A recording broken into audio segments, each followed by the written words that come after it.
Okay, so good morning. It's 9 o'clock here, UK time. Obviously, wherever you are in the world, it could be evening, it could be middle of the night, it could be afternoon, it could be lunchtime. Now, on yesterday's live stream, we were discussing the situation at Barcelona. We were discussing the state of finances in football, and of course, Derby County, just before we went on live stream last night, entered administration. And the concern with Derby County is that they could go into liquidation and therefore face expulsion from the Football League. Now, obviously, 2 years ago, almost to the day, 2 years and a month to be exact, Bury went out of business and were expelled from the Football League. And this is all pre-COVID. We're facing a similar situation with Derby County. And it's a symptom of a much wider problem that football currently has, and some of it's to do with weak governance over a significant, lengthy period of time.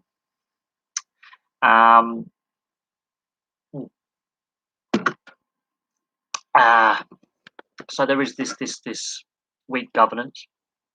So the EFL and FA have to take some responsibility for the situation that County find themselves in. So Mel Morris, there are question marks over several things to do with his ownership: the stadium purchase, the collapsed takeover bids, the whole administration process as well, which does then bring into question the role of the Football League and the FA into what's been going on at Derby County over the last year or so. The Wickham ownership have launched legal proceedings in regards to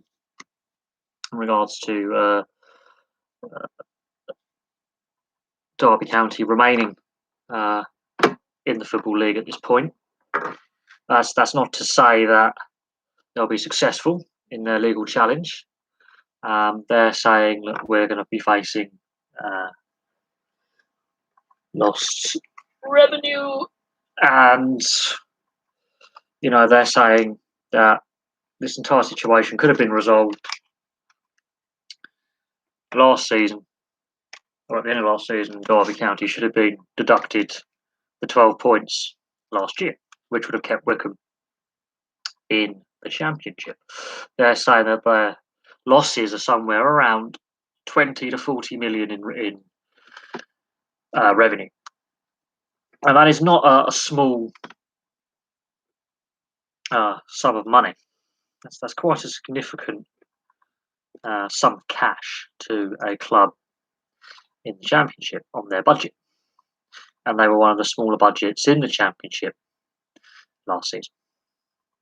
So that in itself is a talking point, that there is now a legal challenge to the whole situation. So there's question marks over a whole variety of things. The late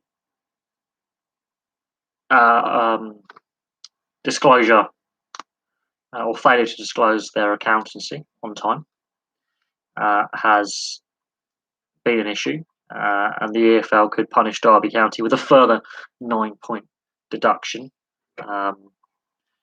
which in itself is highly significant. This saga, this sorry state of affairs that Derby County and the EFL find themselves in is far from over. I think there's far more to play out over the coming weeks and months. It is in the EFL's best interests to resolve the situation with a favourable outcome that keeps Derby functioning, at least for this season. Because if they are hit with the following 9-point deduction on top of the 12-point deduction, they are good as relegated. There is no getting away from that fact. That will be them in League One.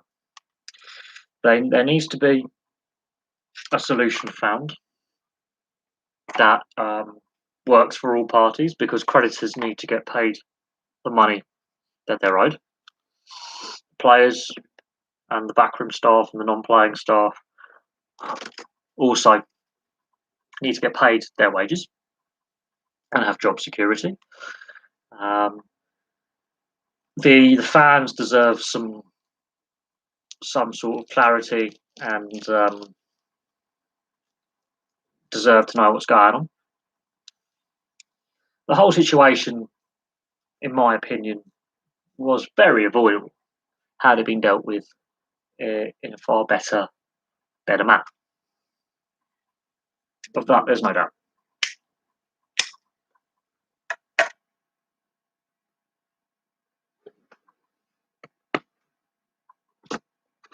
Yeah, the whole situation has been mismanaged quite severely from day one.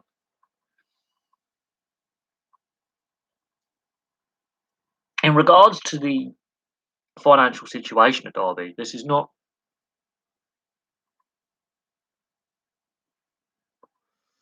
something that just occurred overnight. This is a long-standing issue that has been an issue for longer than COVID. There's a reason why Mel Morris wanted to sell the club in 2019.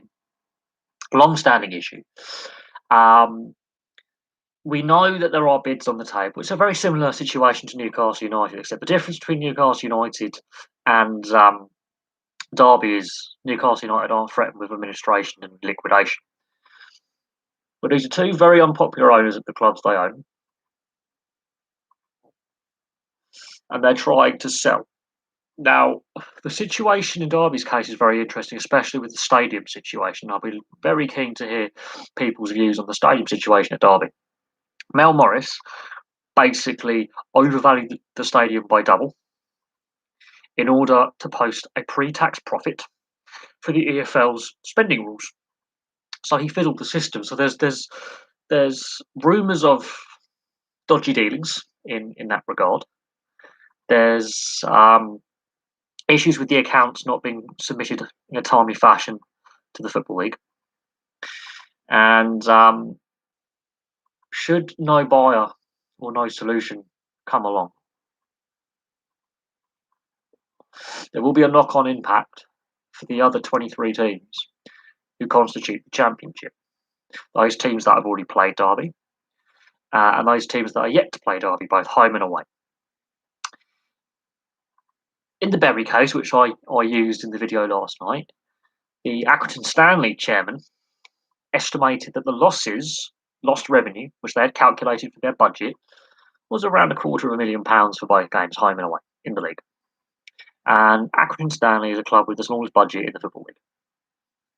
£250,000 could, ended up almost being devastating to Accrington with the COVID pandemic, which followed on a few months after Bury went bust. What we've also seen since Bury went bust is obviously the COVID pandemic, and last year, clubs, near enough the Christmas period, were having emergency meetings in regards to emergency funding in order to survive. Multiple chairmen were raising concerns about the financial viability of football at all levels, not just the Football League, but also the Premier League as well, about the continued survival of their teams. We also know that Southend United are facing winding up orders and are also in a severe financial state themselves, admittedly in a different league, but they're in the Football League pyramid. And other clubs are also on the record in severe financial difficulty. COVID has exacerbated this. The situation in regards to Derby is interesting. This could be one of the biggest clubs to go into liquidation since Rangers, who had to reform. In Scotland.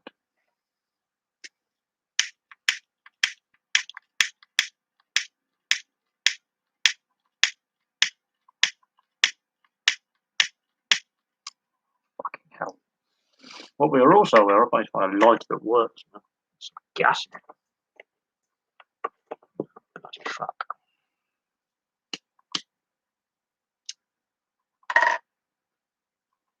I don't know you're out of gas.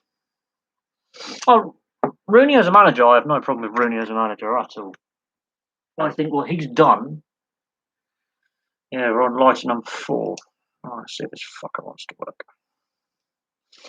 What Rooney's been able to do with the squad he's been able to assemble, bear in mind there is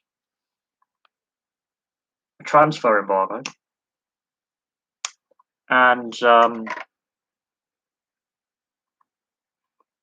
therefore the only players he was allowed to sign before the season were free agents. He couldn't spend any money, and the EFL imposed salary constrictions on the players there.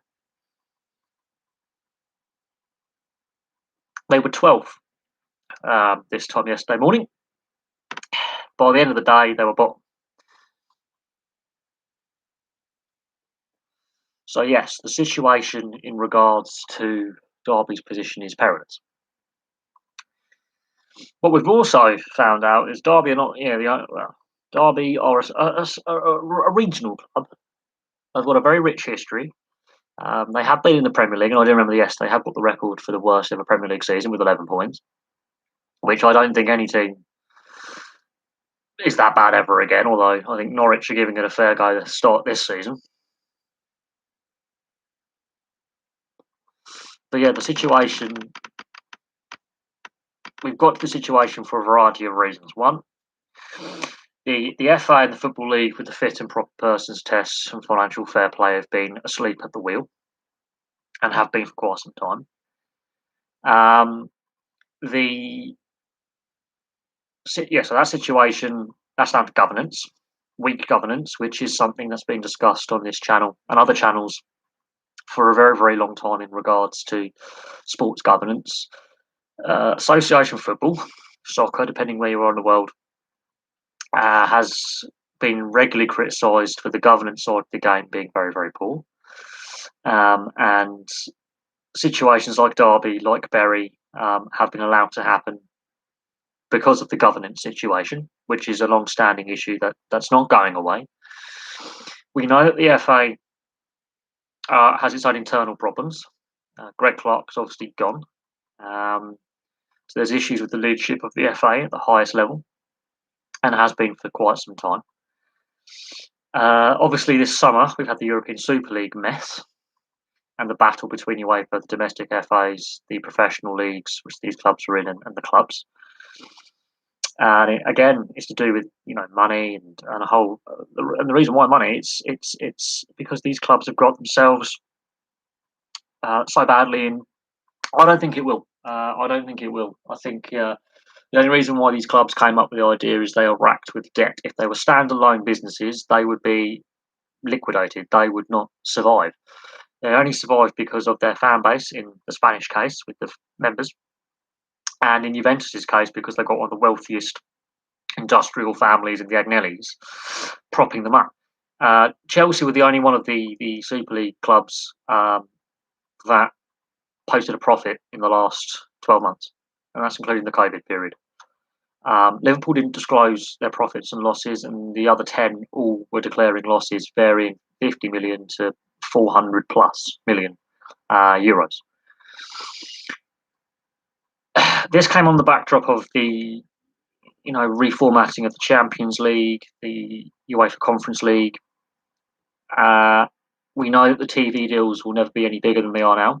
That the money from the current TV deals has peaked. So the media partners, there's going to be a shift. I honestly believe that online streaming, such as platforms like YouTube and Vivo and other platforms which do video streaming, obviously YouTube's the biggest, they're going to have a big say, I think, in years to come. We already know that the Champions League and Europa League are broadcast free on YouTube. We know that BT Sport, for example, in this country, have lost the FA Cup rights and have been losing money for quite some time, which is an ongoing concern. If you are a BT customer, you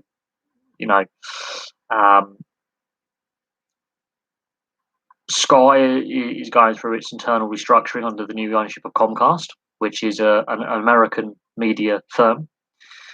So Murdoch still has a stake in the company, but it doesn't have a controlling stake. It's now with Comcast. And the Murdoch business empire has been slowly broken up as time goes on. So that has an impact. The TV deal for the Championship isn't great. And I've discussed, how the TV money was distributed before the Premier League era, so pre-92 and post-92. That has also contributed to where we are all these, 29, nearly 30 years later. So in the 30 years since, the idea for the Premier League, came about in a similar fashion to how the Super League NRL war in Australia came about. It was to do with increasing the game, TV money, and distribution of the TV wealth, and of course the Champions League and UEFA Cup were part of that. And of course, out of that, we lost the Cup Winners' Cup, which has devalued the domestic cup competitions over the last 22 years. Which is, some fans, want the Cup Winners' Cup back, others don't. That could be a way to solve the restructuring of European club football.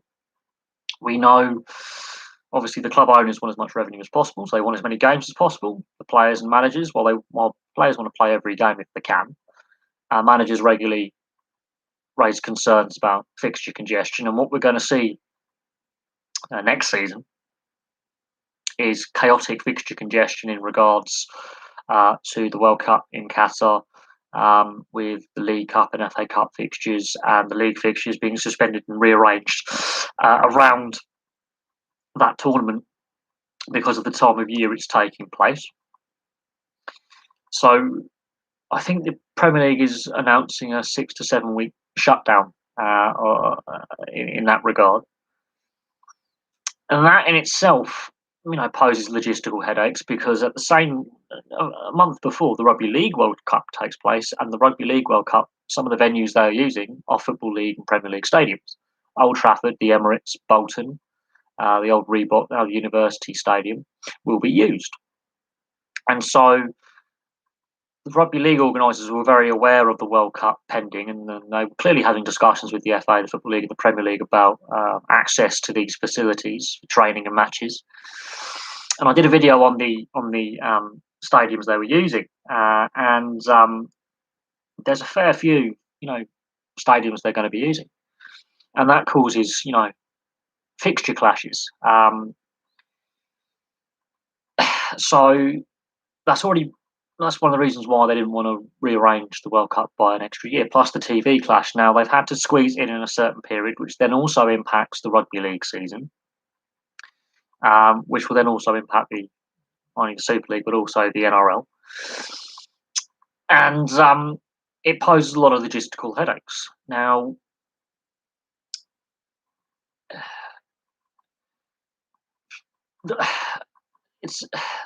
but this all links back into Derby and into Barcelona and other clubs that are facing financial difficulties, both here domestically in the UK and across Europe. And it links back to governance, and it links back to money and the poor financial management that has been occurring for nearly 30 years, in what I call the modern TV era. What we've seen in the last year and a half, 2 years, is the TV deal in France is basically collapsed, which has had a massive impact. There's clearly massive financial issues in the Spanish game that were ongoing long before COVID and have been exposed, and that's why Barcelona, Real Madrid are in the situation they're in.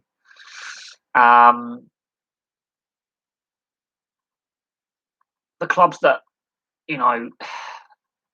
as I say, out of those 12 clubs that signed up for the European Super League, even Chelsea posting a profit for a 12-month period. In general terms, though, without Abramovich, Chelsea were and will still be in financial difficulty with their spending. One of the reasons why Chelsea posted a profit was the transfer embargo that was placed upon them, so they couldn't spend excess money. This then raises a question of having salary caps and spending caps more strictly enforced than financial fair play. There needs to be a more transparent, simpler financial system in place. I'm not saying that football should go down a North American style draft salary cap system, but there needs to be a discussion. And some leagues, League One and League Two especially, have said, look, we need a salary spending cap, otherwise we're going to go out of business. And that's over half the football league, basically. And Premier League clubs are saying, I think about 60 clubs have basically said, without a salary cap and a more rigorous, strictly enforced, simplified spending cap in place, 2/3 of the professional clubs in the professional leagues will cease to exist. And be in Derby County's position very, very quickly within a very short period of time. Whether it happens within a year, 5 years, 10 years, it's still a ticking time bomb. So when you have, club chairmen and club owners coming and saying, look, we are wealthy people, we have a lot of money, as in assets, but we cannot continue to pump our money in because A, we have other businesses we have to look after and our employees. And if we're taking money out of those businesses to prop up this football club, we then risk the wider, structures. And a lot of these owners are actually pretty decent people. It's not say all club owners are Mel Morris and Mike Ashley here and dodgy. A lot of them are very, very decent, hard-working businessmen who set up their businesses and have invested in football clubs and want to do right by the communities that they invest in. Player wages is another thing that needs to be looked at. And again, the Super League is one of the reasons why these clubs signed up to it, is they've allowed the wage inflation. And we can criticise players for being overpaid, and that's a fair criticism. I'm not going to hold that against people who want to criticise them. But it's not these current players' fault that we are where we are. The predecessors helped with that, and the player agents helped with that, and the fact that clubs are willing to pay the money have also contributed to an overinflated wage bill, obscene transfer fees, obscene agents' fees, which is a very unregulated part of sport. Is player agents, and it's not just football; it's all sports. I'm not saying every single player agent is a dishonest businessman or businesswoman. I mean, there's a lot of contracts and legal obligations, but in my opinion, there needs to be more regulation, and a lot of pretty reasonable agents and proper agents, those who are prim and proper and do it properly, are saying no, we do need some kind of regulation in our industry, because there are some very unscrupulous agents who bend the rules, and we've since learned on a Panorama investigation openly breaking the rules and committing criminal offences in order to make money. And this whole system has been allowed to get out of hand, as I say, in the last 30 years to an obscene degree. And questions have to be asked where these $1 billion TV deal, where all the money's gone. Where it's like football's been printing money that they can't afford to print, and other sports are suffering because Association of Football globally gets a lot of TV rights, and the broadcast partners put a lot of money into those TV rights, and that means they put less money into other sports which probably deserve the money a bit more in order to grow and develop and stabilise and be sustainable. So sports like rugby league in this country suffer. Their TV deal is worth less than your average Premier League transfer these days. And that is no joke. The Super League TV deal is worth a Premier League football an average transfer fee per year. It's I think it's like 34 million or something. It's ridiculously low.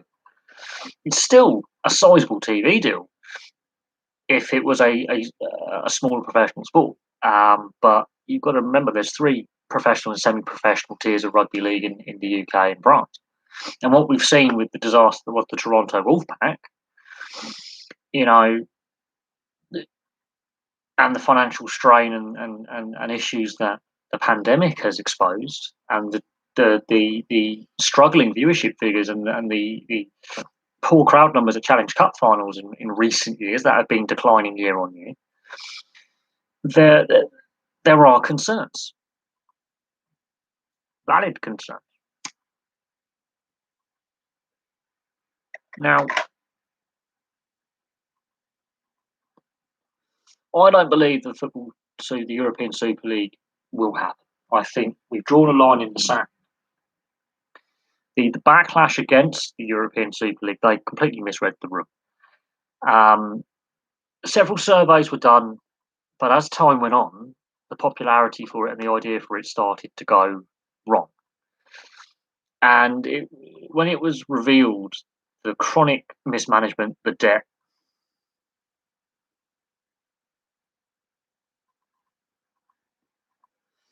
and the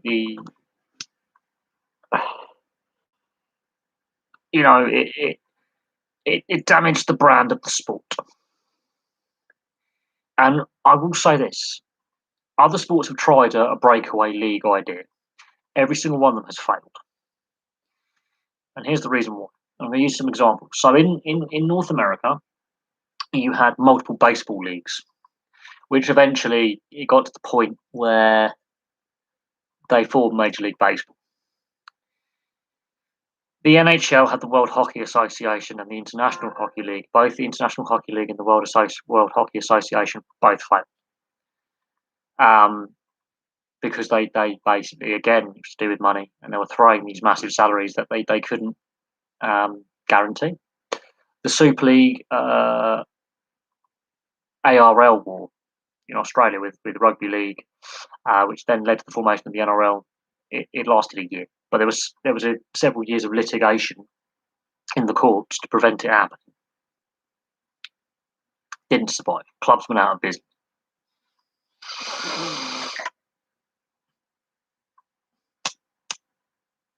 They're trying to like mute these massive amounts of money, but it's not sustainable.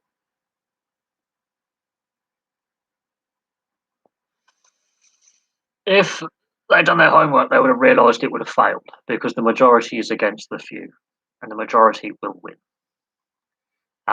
You devalue the product, and I use those examples like when a rival league gets set up, it did not work with the NHL and the World Hockey Association. The World Hockey Association bankrupted itself. It just couldn't. It just fell apart. The Super League NRL, the Super League lost. It survived a year.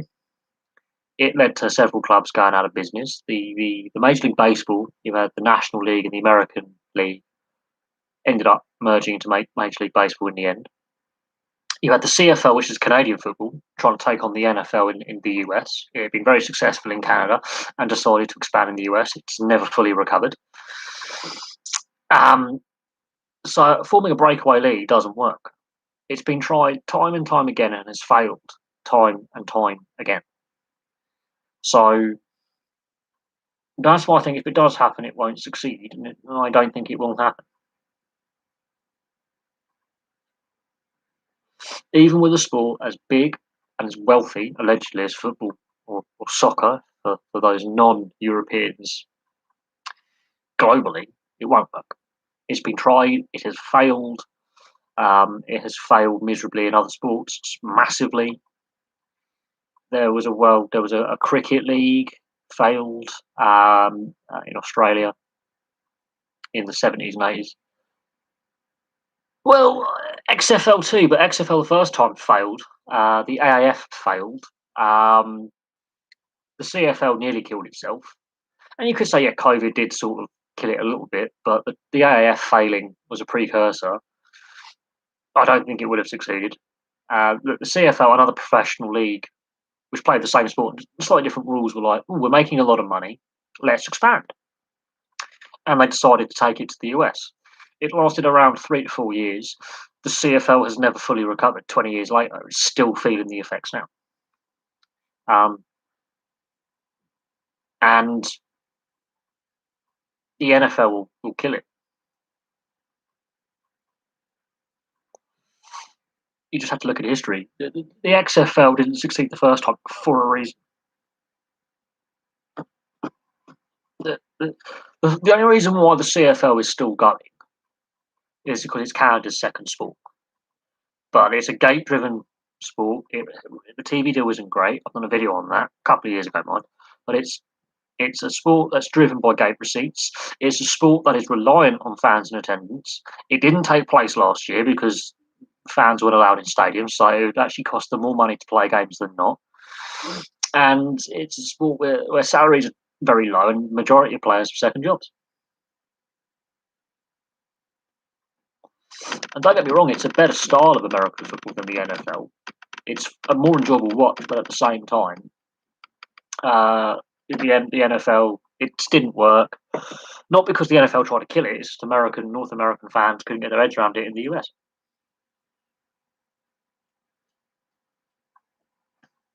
But yeah, the best examples to use are the Super League.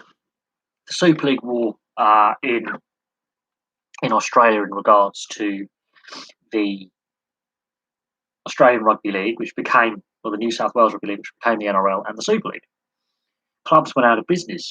And it was to do with the two wealthiest men in Australia, Packer and Murdoch, the two biggest media men in Australia. And the salaries just ballooned out of control. And you had two parallel leagues running at the same time trying to share the audiences. It didn't work. And we've seen this, and this is why I don't think the European Super League will work. This is why I don't think a rival North American football league in the US will work. XFL was tried twice. The AAF survived 8 matches, or 8 rounds. The viewership figures collapsed after the second round of fixtures. They ran out of money. You've got to remember there's a finite number of. I'm going to have to sit like this because my back is busted. But you have to remember there is a finite. Oh God, let's get this a little bit closer. There we go.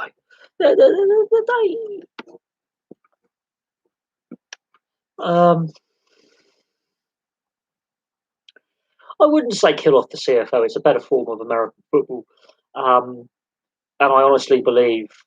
I don't necessarily think the Canadian fan base would really tolerate. You would bear in mind it's played in winter. The NHL, 70% of Canadians will watch the NHL, and that's the problem. Is you're going to be competing against a very established sport with 7 franchises that are well established. 2 of whom are original 6. You've also got, bear in mind, the NBA's tried. There's only one team in Canada now, in Toronto. Major League Baseball has had its issues. Major League Soccer, it's got some decent teams in Canada, but it has not got the reach that they want. Major League Rugby, obviously, recently only started up a few years ago. Got a team in Toronto. You've got the North American Rugby League, which will be starting up soon. There's a couple of teams in Canada. The majority of that league will be based in the US. You're limited in the amount of teams you can put in the Canadian market, and yeah, the Canadian dollar, it would. The taxes are too high. Any player who's a free agent will want to stay in a low tax location. The weather would put off a lot of players. Bearing in mind, in Winnipeg, it can hit -50, -60 Celsius. God knows what that's in Fahrenheit, but it's bloody cold. Hence why the CFL was played in summer. The winter weather, I mean, it'd be like Lambeau Field. It'd be like Buffalo Bill country across the whole of Canada, apart from Vancouver. You're playing in like well below freezing. It's not healthy to play in those conditions. Um, the fact that the Packers and the Buffalo Bills and the Minnesota Vikings play indoors, but Green Bay and Buffalo have had issues with heavy, freezing winter conditions. So the weather would definitely harm. You would have to have indoor arenas, um, and you have to look at the locations where a team would make money. Bear in mind the CFL, half the league is running out of lots before COVID. So again, Toronto, I think, is the only city where it would work. Um, and Vancouver possibly. I wouldn't say Montreal. I don't know how popular American football, be it CFL or NFL, is in the Montreal, Quebec, wider Quebec region. Hockey is their lifeblood in Quebec. If you're going to put a sports team there, just put an NHL team in Quebec or an AHL affiliate in Quebec City. I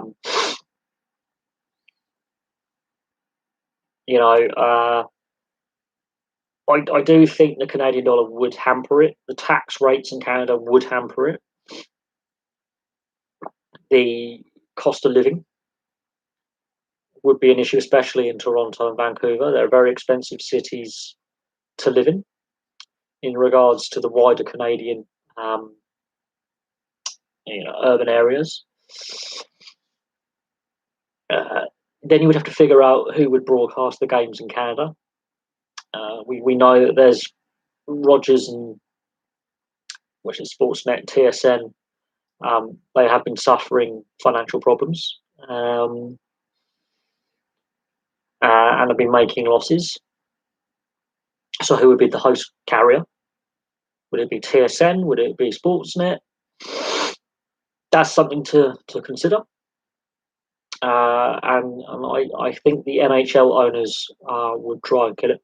And it wouldn't succeed. If the CFL is struggling now, then I can't see how the NFL would even consider it. It's an interesting point. Yeah, but the Major League Baseball and NBA teams, there's a reason why they're not there now. No, it wasn't because the Atlanta fans didn't support. It was the poor ownership and the lack of a building with the Thrashers. The Flames just weren't very good. The Thrashers weren't very good either. But fans were turning up in Atlanta. It wasn't because of lack of fandom that killed the NHL in Atlanta. That's a flawed assessment. It was really basically bad ownership that was a major issue with the Atlanta experiment with the NHL on both occasions, both in the 70s and in the 2000s.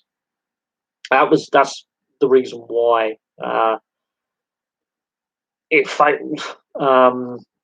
The teams were badly managed. There was a lack of success, and in the first case, they had a location in Calgary, and that was a period in the 70s where teams were being relocated almost on a daily basis. If you really think about it, this is at the time of the WHA in competition with the NHL. Teams were being relocated like it was like a hobby.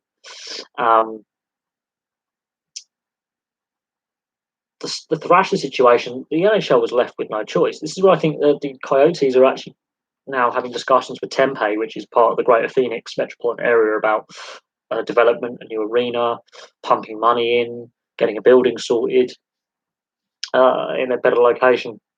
And the NHL has said, no, we're not leaving Arizona. We are committed to this location. They seem to have the right ownership now, which are committed in Tom Morello. People have said move the Florida Panthers. Ironically, they're a well-run organisation in the sense that they're stable. It's the lack of playoff success that's harming Florida and where the building's located. But Miami, for some reason, doesn't pack out stadiums and arenas even when teams are successful. So that's a demographical issue in Miami. Um, I,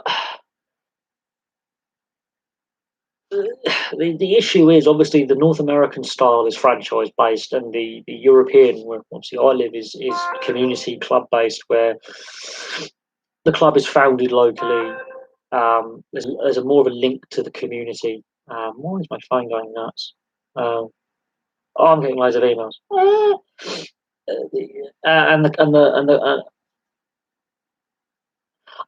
Yeah, that is interesting. I mean, look, Vancouver's obviously had, and Seattle have had NBA teams, and there are reasons why the NBA has left those locations. Buffalo is one of the smaller cities in the US to have a major league or two major league sports franchises. Um, the the situation in Buffalo is such is that it's a smaller city. It's just a bit bigger than Green Bay. It's not as big as some of the other like Seattle and Vancouver as a metropolitan area. Um, and a lot of the Buffalo Sabres and Buffalo Bills fans actually come from Canada and cross the border. So because it's right on the border, and the for whatever reason, the NBA has never looked at a location in Buffalo. There's never been any ownership in Buffalo to say, look, we want to put a team here. It is a smaller market by US Canadian standards, but like if you think about it, if Buffalo was a city in Europe, it would have two or three association football teams, so soccer teams to you, Sean.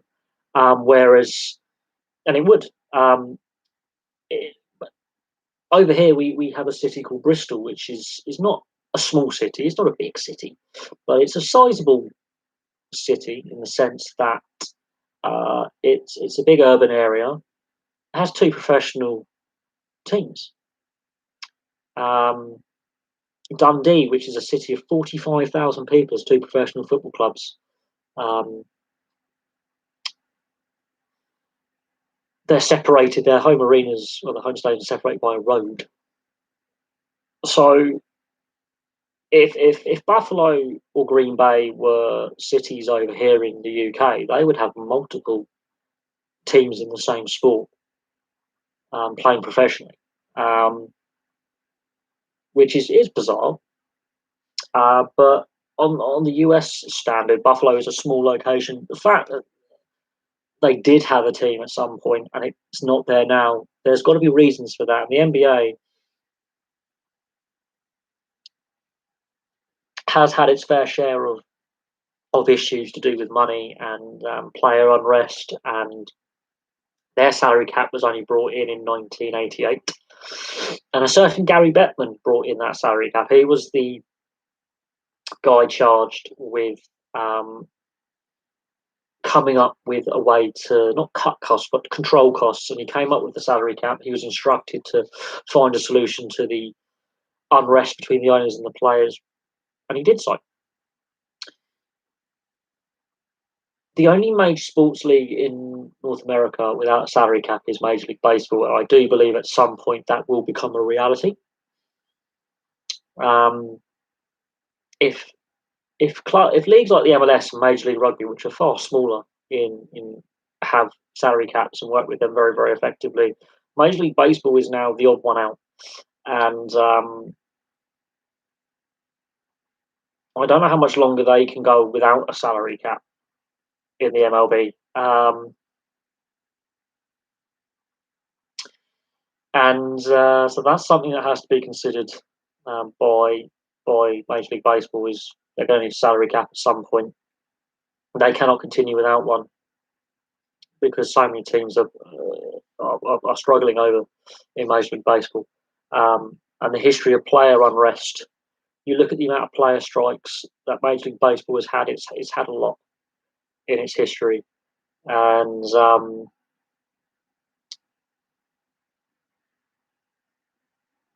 I could do a video actually looking at the amount of player strikes in Major League Baseball's history.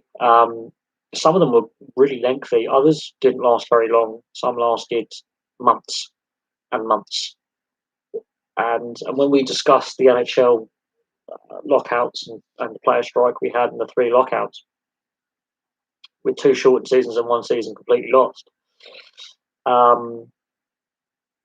the NHL has only had that player unrest in the last 25 years, 26 years.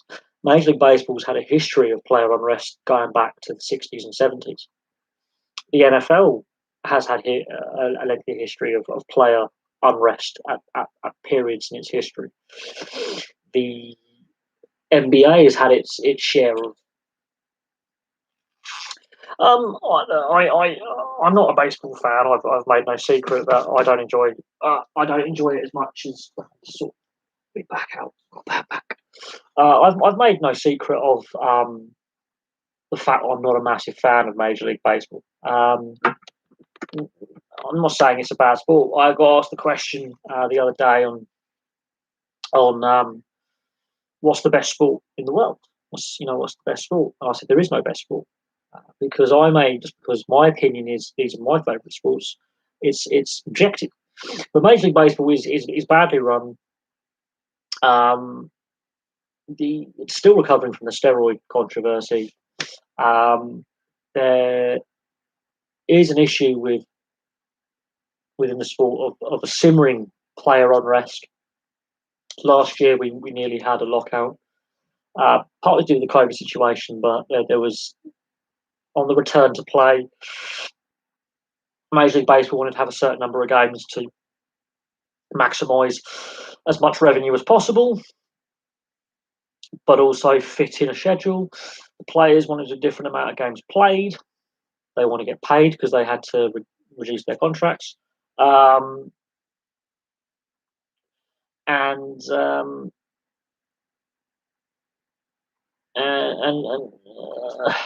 It's a poorly governed sport. But come across the North Atlantic, you're in Europe, salary caps have only started to become a thing in some professional sports, not all. And like rugby union, rugby league, there is a difference between the 2 codes. But rugby union, rugby league are actually technically different sports. They have salary caps in their league system. Some of the ice hockey leagues over here have salary caps, some don't. Some have spending caps or spending limits, which are flexible, budgetary limits, but there is some sort of spending salary cap in place. And then other sports, like we have cricket and obviously association football, soccer, there is no salary caps. And so therefore it's a very weird dynamic.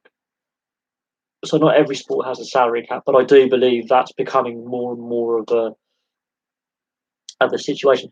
On the Eddie Shaw Ace Bailey incident, I'm going to have to look into that. I will have to look into that. That's something to research for me. Thank you very much for giving me some research material and something to look at whilst I'm bored off work. In regards to salary caps, in Australia with the AFL and the NRL, so if you have ever seen any Aussie rules or rugby league or NRL, the National Rugby League as they call it over there, their salary caps have only existed again in more recent times.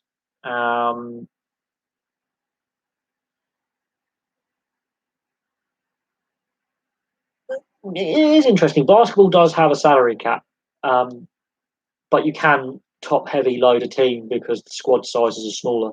But the NBA does have a salary cap. But why do you dislike leagues not having salary caps? That's something that would be very, very interesting.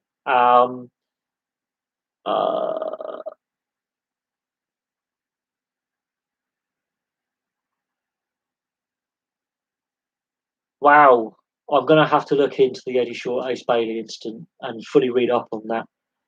But why is it that you dislike sports or leagues that you just prefer it? Okay, it's because of a cultural thing. It's a sporting cultural thing that in North America is embedded in the sports culture, whereas over here it's a bit not alien, but it's not sort of what we're used to. It's only in recent years that rugby union, rugby league has decided to put salary caps in place, partly to do with the TV deal that the European TV deals that we have. What you call soccer or association football gets in this country 90% of the TV money in the UK. In some other parts of Europe, it's anywhere between 50 and 30% in France, or at least it was before COVID, to 70% of the TV revenue of all the TV deals of team sports, not including motorsport and things like tennis. So the team sports, because we also got professional handball, we've got professional basketball as well, we've got field hockey, which is very popular. Bandy in Scandinavia, so Finland and Sweden. Bandy is sort of similar to ice hockey, but it's played outdoors with a similar set of rules. Professional. You've got indoor bandy as well, which is played with a ball, sort of like roller hockey and indoor hockey. So if you watch the hockey guy with some of his meetups where it's like street hockey. So there's some professional bandy, which is similar to ice hockey in a sense, and lacrosse, sort of a hybrid between the two. In Ireland, we've got the Gaelic Amateur Association, so that's Gaelic football and hurling, which are technically still amateur sports. They're not professional, but they do have a TV deal.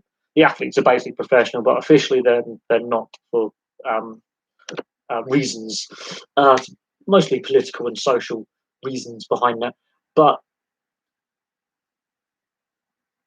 it is interesting. We also obviously have a promotion relegation system in the majority of our leagues, which you don't have in the US and Canada, which is an alien concept for North Americans.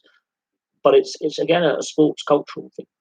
We don't reward failure as much as the North American leagues, where you have a draft system where if you're really shit, you get a first overall draft pick or draft very high in the draft. Whereas over here, if you're very shit, you get relegated. You don't reward failure.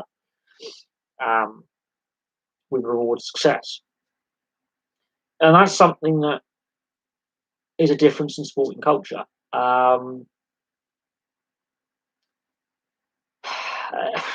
You know, it is interesting when you say you don't dislike the sports, you just prefer salary caps. There has to be a reason why you prefer salary cap leagues over non-salary cap leagues.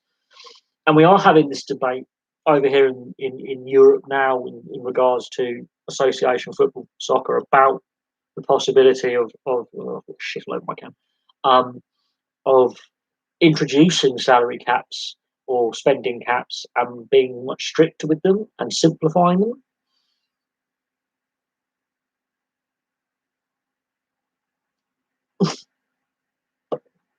But yeah, lacrosse is interesting. It's very interesting. When I was at school, the girls played lacrosse. The boys didn't, which I found very, very interesting. We played field hockey.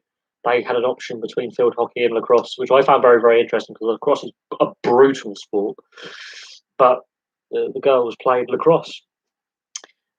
It's not as popular as it should be, but it's a very niche sport, if I can use that word, because it just feels paid to win like those big soccer clubs. Nice salary cap limit is fine, but there should be at least a certain limit in my opinion. We are having that debate over here. That debate is being had over in English football. We've got 4 professional leagues in what we call the Football League Premier League pyramid. So the Premier League's the top league, Championship, League One and League Two, which is a weird way to name it. It used to be First Division, Second Division, Third Division, Fourth Division, but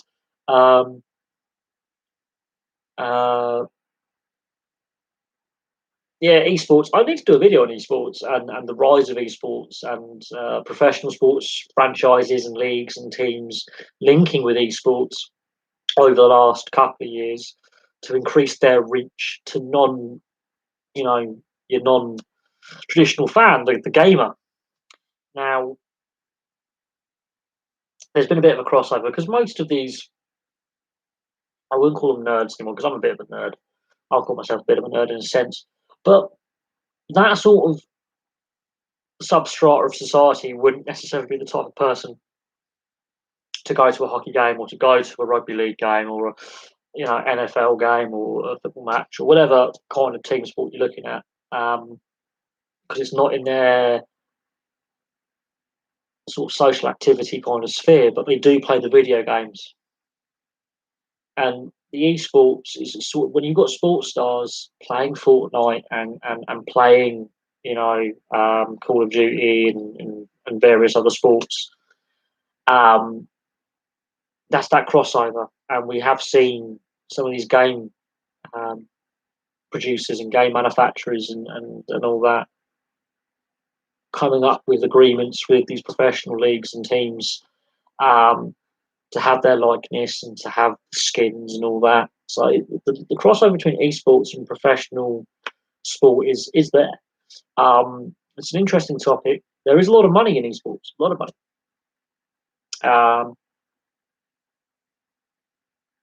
I will say this though, as we've seen with Barcelona, the great Barcelona, they're bankrupt. They're 1.3 billion euros in debt. Um, they just wasted money. So it's all well and good saying, we've got this money, we'll assemble a team of superstars, but that doesn't always work. And in Barcelona's case, it's bankrupted them. Mainly watch League of Legends. My next door neighbour plays League of Legends. Didn't even play the game. It's quite toxic. Just an incredible game to watch. Yeah, no, my next door neighbour plays League of Legends. Just an incredible game to watch competitively. A mix of player, basketball, hockey, and golf production is also talented. That's fair enough. The gaming community, I have noticed a fair bit of toxicity in recent years. A substantial amount of toxic, um, very, and I think social media, and I can discuss sport and social media. Some of the, as a big NRL fan, I do suggest you check out the NRL, and you can go on NRL.com, get a subscription, and you can watch every match, every single game on catch up or live. Because of your time zone, you can watch it on catch up. We've only got 3 games. We're in the playoffs now, so there's only 3 games left before the grand final. The AFL's already is having their grand final this weekend. Their sister website, it's all you pay a subscription. I don't know what it is in Canadian dollars, but for me, it's £130 a year. So if you do the exchange rate, you can work out what it is. Honestly, watch. You get all the, you don't just get all the matches, you get all the associated TV programs that go with it, documentaries, the current affairs, the panel shows, everything. Really interesting package they put together for a very reasonable price. They've been discussing some of the social media abuse some players have been facing in recent seasons. And there was an incident in the game which involved a late high shot, so a head hit. The ball had gone. Player was in a vulnerable position. Basically, a shoulder charge to the head. Player gets a fractured skull. His cheek collapses. Basically, his eye socket and cheek basically fall inwards. It was a refereeing controversy around the incident. The injured player gets up. The injured player, bear in mind, half his face is caved in, wants to cave in the player who's taken the headshot. The ironic thing is the player who hits the other player high. The player who's committed the offence is Latrell Mitchell, superstar of the game. The player who's injured is Joseph Manu, superstar of the game. Latrell Mitchell is of the Aboriginal First Nations, if you want to call that, in Canada community. Joseph Manu is of the Maori in New Zealand Aboriginal communities. They're both men of a minority, men of colour. Yes, so it gets heated.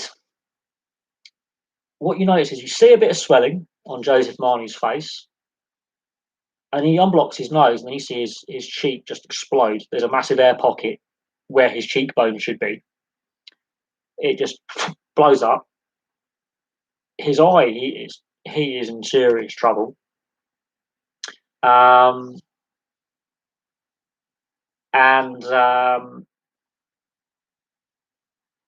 It led to some controversy. In the days following the online racial abuse and death threats that Latrell Mitchell faced, was discussed on on the daily panel shows they had, and they were discussing the abuse online that he and his family were facing, and it was pretty nasty stuff. Now, people are divided on opinion on the hit, the foul play, the injury. Was it deliberate? Was it accidental? Was there intent to injure? Was it mistimed? All, you know, he gets banned for 6 weeks, so 6 games. So that's his season done. The player injured has to have a metal plate. So the Latrell Mitchell gets banned for 6 weeks. Could have been as high as 9 weeks, which is, in rugby league terms, that's a long suspension. Joseph Manu had to have a whole reconstructed cheek. They had to do emergency surgery to rebuild his face. In the aftermath, the press conferences got very heated. The Sydney Roosters, who were the Joseph Manu's team, their coach, he literally blows up and openly criticises the officiating. The South Sydney coach basically is saying, "I'm going to leave it in the hand of the suspension, the citing committee, the judiciary, as they call it, over there. We'll leave it in the hands of them. I've got no further comment. Obviously, we know he's going to get suspended. It's just how much he gets as a suspension. When he gets suspended, we'll deal with that, and we'll have to put in a replacement player in his position. We'll have to look at our squad depth. No further comment. More reserved." But in the days following, yeah, it blew up basically, and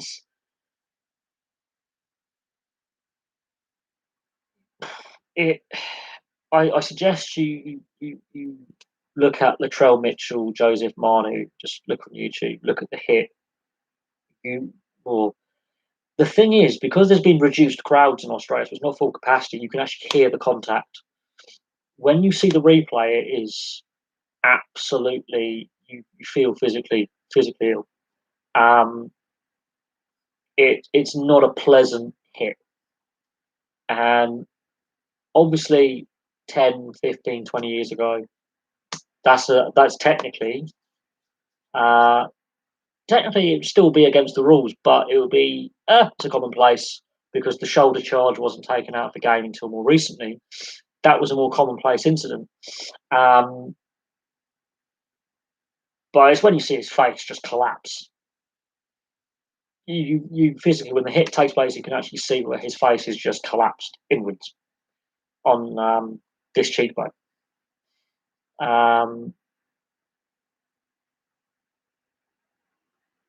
Yeah,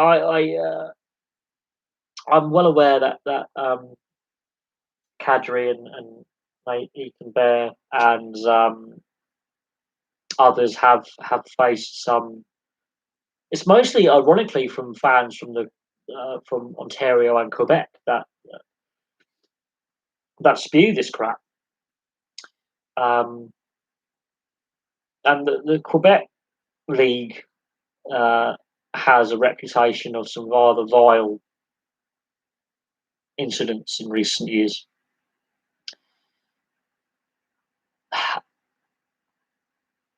And while it's not as prevalent as in other leagues and other sports, I do believe that yes, it is slightly blown out of proportion the amount of idiots there are. It's still a minority. They're still loud. They're still very vocal. They're still having a negative impact on the image of the game and of the wider sporting community. And again, social media is allowing these I'm going to call them idiots, to openly get away with it, so to speak.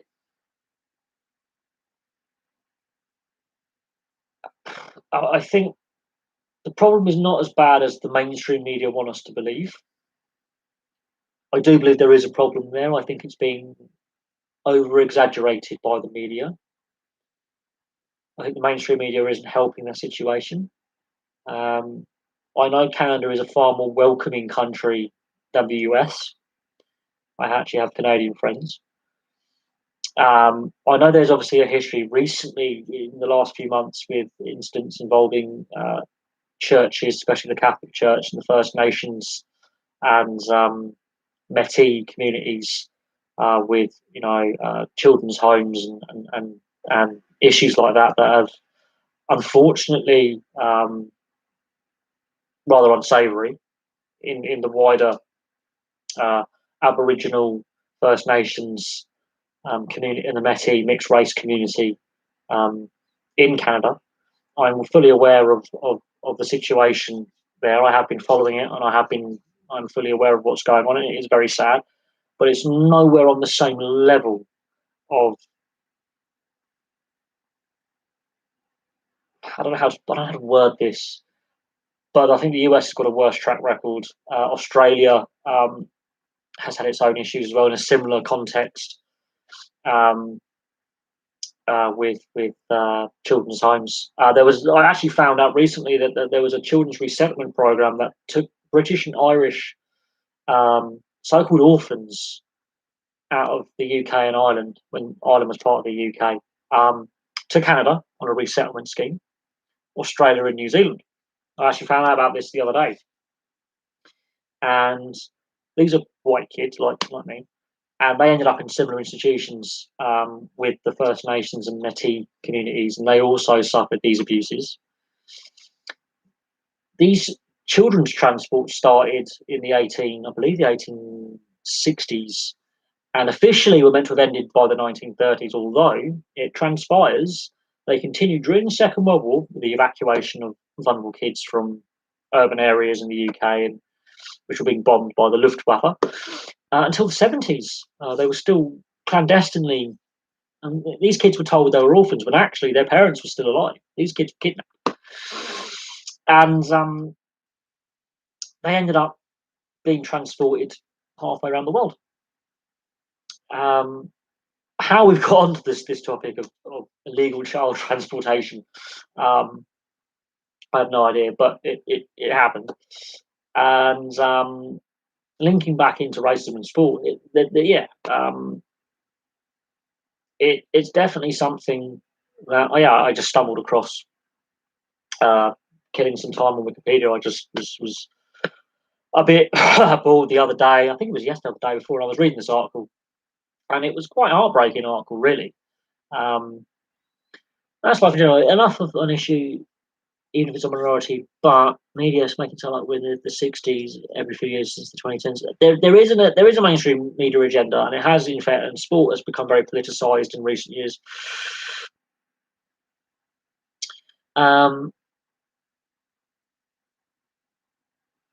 Interesting that Canada's.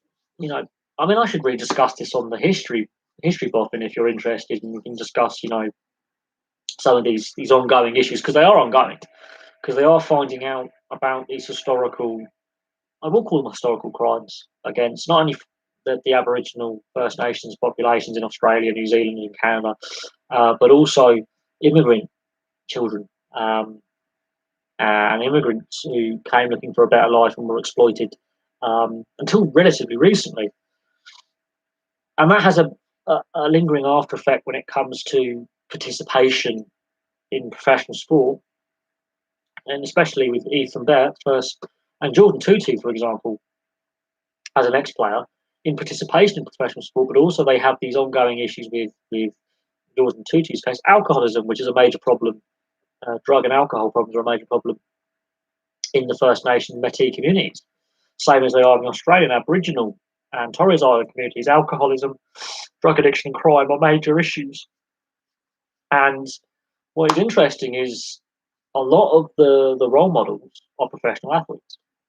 So it's getting people from minority backgrounds to participate out in professional sport, and some sports have done amazingly well with minority groups and participation. And that's not just participation as playing, but also being fans and fan outreach. Other sports could do more. both here in the UK and in Canada or around the world. Um, no clue about the first nation, but no, it is interesting. I didn't know you had a degree in in those um, those studies. That's it's good on you. I think it's important. What is your background, by the way? Because I know you are the Sean Avery kind of meme, but what is your heritage? Because that'd be very, very interesting. And what sports did you play as a kid in your community? That's something that I think is an interesting topic to discuss. All I have to say about the grave stuff is everyone knew there were hundreds under each residential school there for so many years, and it's a joke that only now are we looking into them. It's like Jimmy Savile over here in the UK. My second cousin got married where my great uncle used to work at Broadmoor Hospital, which is also a prison where many of our worst serial killers and the Cray twins have been kept. So some of our worst gangsters and serial killers have been, and it's literally 2 miles down the road, 3 miles down the road from where I live now. And my great uncle, her dad, used to work there in as a mental health nurse, security. He was basically a prison warden, regardless. And the prison hospital vicar, the priest, because my cousin Sharon didn't have a lot of money, offered to do the service for them. And they offered to also do the reception in the hospital prison staff dining room. Now, my uncle, her cousin, my uncle Mark, who occasionally comes on this channel, and he's a character, he really is. He went to the priest, and we call him Padre as a bit of a joke, father kind of thing. And he goes to him, I heard Jimmy Savile, who's a very famous celebrity who used to do a lot of charity work, who ended up being one of the worst sex offenders of all time. He goes, I heard Jimmy Savile does a lot of charity work. And the priest goes, we don't mention his name here. So back in 1992, which is a good 17 years before he died, and a good 20 years before this all came out in the open that he had been abusing vulnerable kids and adults for 40, 50 years.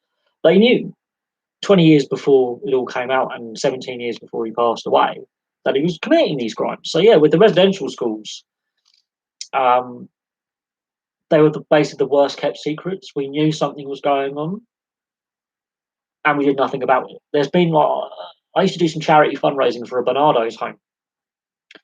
And also one of the local hospitals. We used to do these toy runs with the motorcycle clubs and all that. We would gather toys together and ride our motorcycles, mopeds, and trikes, and quad bikes, and all that, and do these toy runs. And one of the toy runs we did, we later found out they weren't giving the toys and the puzzles and the the collectibles to the kids, the colouring book. They were flogging them to pay off some of the hospital trust debts.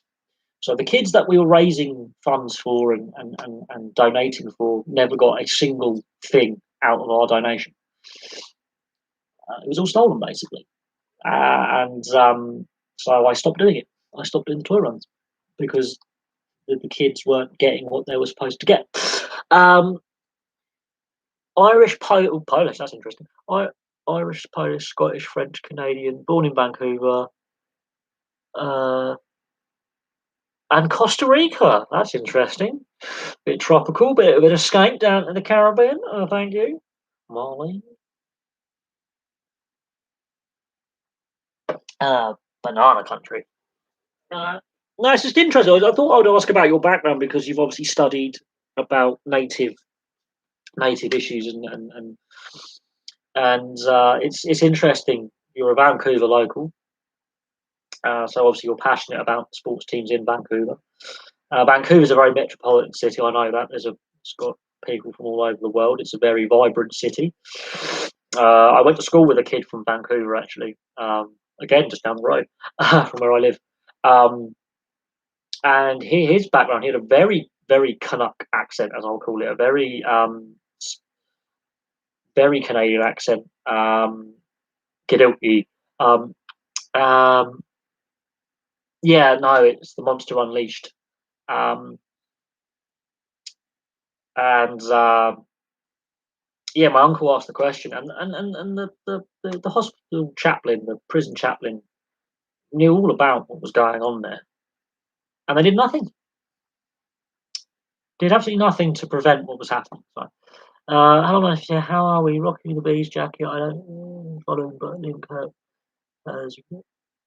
Yes, he's Liam Kirk is at training camp.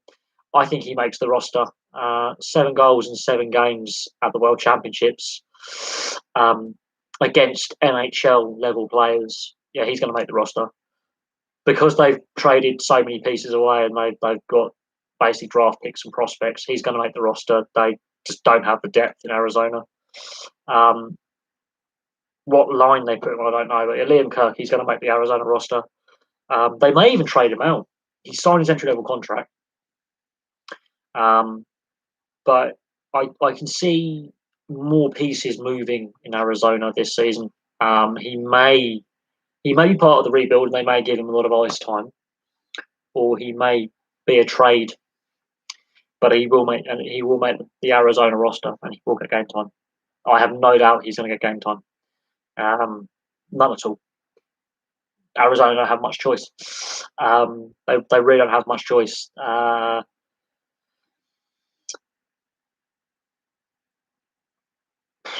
I don't know what else to think about now. You've thrown me off a little bit. But no, talking about documentaries, Mr. Avery, I watched the documentary on Aaron Hernandez, the three-parter on Netflix the other day. Absolutely chilling.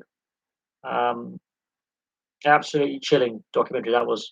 Basically, why I also cheer for Seattle Buffalo is Seattle is based. Yeah, that is based, that the Kraken Canucks rivalry is going to be one that grows. Um,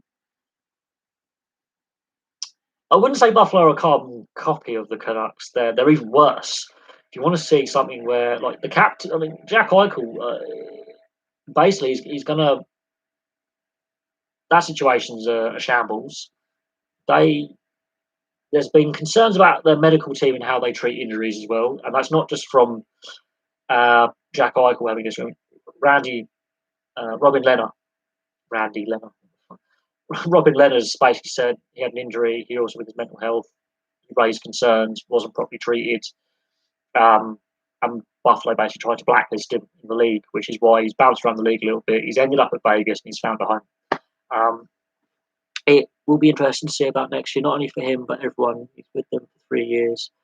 Uh, no, the team isn't necessarily uncertainty. I think they have a plan with Tempe. It's just the Gila River Arena they've only got this year, but they've made a submission to the city of Tempe for their arena, and they're stating they're going to invest 1.8 billion into building a new one. So they will have a home for next year. It's just what arena they play in, whether they play in Phoenix, Tempe, or even possibly Rinche with the Tucson Roadrunners. Yeah, I watched the three-part on Aaron Hernandez, and that generally was quite spine-tingling, chilling. Um, um, the red flags were there before he made the NFL. Um, there were concerns with him in college. There were concerns with him in high school. His sexuality, I don't think, has anything to do with the fact he definitely killed one person, possibly three. Um, in my opinion, um, the, the CTE bit is what gets me. What other North American sports teams apart from the Jets? I like the Coyotes. I do. I have some relatives who've lived in Arizona um, for many years. Um, I like the Major League Rugby, but I don't follow a team in Major League Rugby. If that makes sense, I keep an eye on how Major League Rugby's developing. I like the Nola Gold, New Orleans. I just like the uniforms and the name, and I like the style of rugby that they play. Um, yeah, so apart from the Jets and the Coyotes, I don't really religiously follow um, other sports franchises. I used to, want the Green Bay Packers to do well, but when I was obviously growing up, obviously Brett Favre was the quarterback everyone wanted to be, and um, Green Bay, interesting franchise and all that with their history. But I've gone off NFL completely now. But apart from the NHL teams, I don't really follow any other North American sports teams. I mean, the sports teams that I follow, obviously, my Bees Jersey. I mean, they were my local hockey team. They now still play locally, but in a different arena in a different town. Still local, but they've had to move. They're just called the Bees now. They don't have. I think they're going through a rename at some point, but they're still owned by the same people. They just play in a different arena. The Aaron Hernandez situation is very similar to the Chris Benoit. Yes, yeah, Chris Benoit, the murder suicide. That's what Chris Benoit's death and Eddie Guerrero's death is what eventually turned me off wrestling. I watched a bit of TNA for a while after, but because I like the six-sided ring, I found that different, interesting, a bit left field, unique selling point. But no, the deaths of Eddie Guerrero and Chris Benoit, and then China as well. She did a bit of porn as well, but China, her her death as well. When China died, that was finally it for me. In following pro wrestling, don't get me wrong, I've got friends who wrestle on the independent circuit here in the UK and have done and continue to do so. But yeah, no, for me, when Eddie Guerrero, China, and Chris Benoit, those three deaths were the ones that did it for me. But when you look at the Chris Benoit situation, the autopsy again was chilling, but you won't get any documentaries from Chris Benoit because WWE or WWF, however you remember it, basically want to whitewash him from the history of the organisation. The way the McMahon family has dealt with that,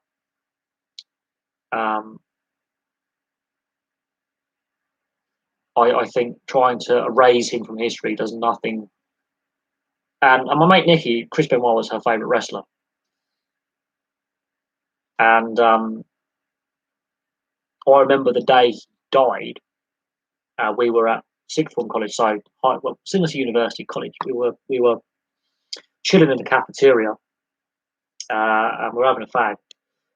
And her boyfriend Adam, he was a good friend of mine as well, came in and goes, "Have you seen Nick today? She's in the smoking area. We're going for a cigarette." We call them fags over here, which is obviously means something different in the US and Canada.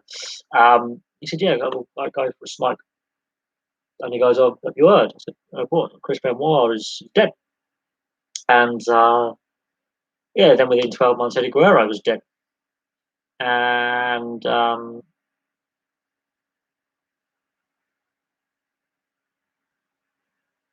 I think the CTE discussion, it doesn't matter if it's pro wrestling, boxing, MMA, so UFC or Bellator, NFL, NHL, rugby league, rugby union, AFL,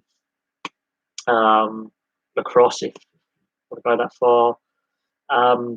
Basically, any contact sport. It is an issue. And World Rugby are now introducing rules to limit contact training, or trying to encourage teams to reduce contact training outside of match days, because they've seen a spike in injuries. And there's a group of ex-players, I think it's like 50 or 60 ex-rugby union players who are now suing World Rugby in litigation. And they're living, they're not dead, it's not their families doing it, it's living ex-players. And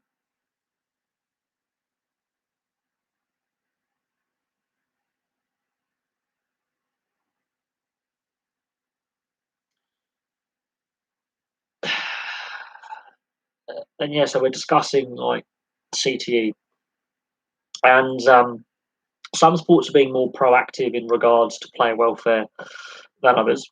and some leagues in sports are being a bit more proactive than others. And retrospectively, I mean, how far back do you go? Like,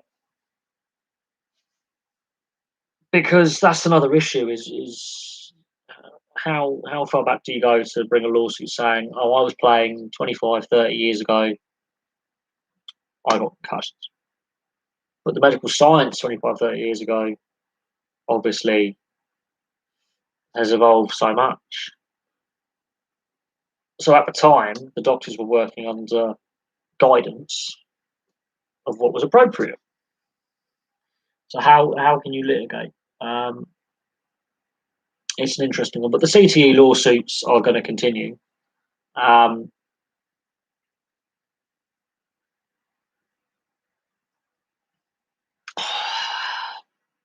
and continue for years to come.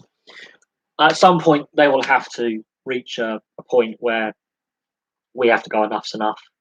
I think the players are obviously aware that they're going to take head knocks, they're going to get injured. You're not going to alleviate all the concussions from the game and other injuries, because I do honestly believe that it's not just head injuries that are a concern.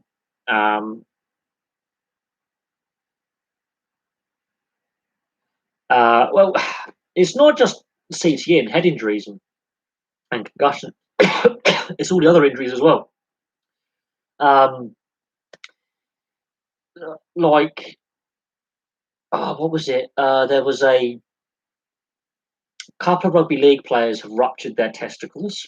One of them played on with a ruptured. Two, I think both of them. One was an English player. One was an Australian, an Aussie Welsh player. So he's half Welsh, half Australian. They both played on with a ruptured testicle each, and that can kill you. There was an AFL player. Bear in mind, this is back played with a ruptured kidney. Was bled to death internally on the field. Collapsed in the dressing room after the game. There's been, I think, someone, Mike Tyndall, former England rugby union player, who's married to the Queen's granddaughter, Zara Phillips.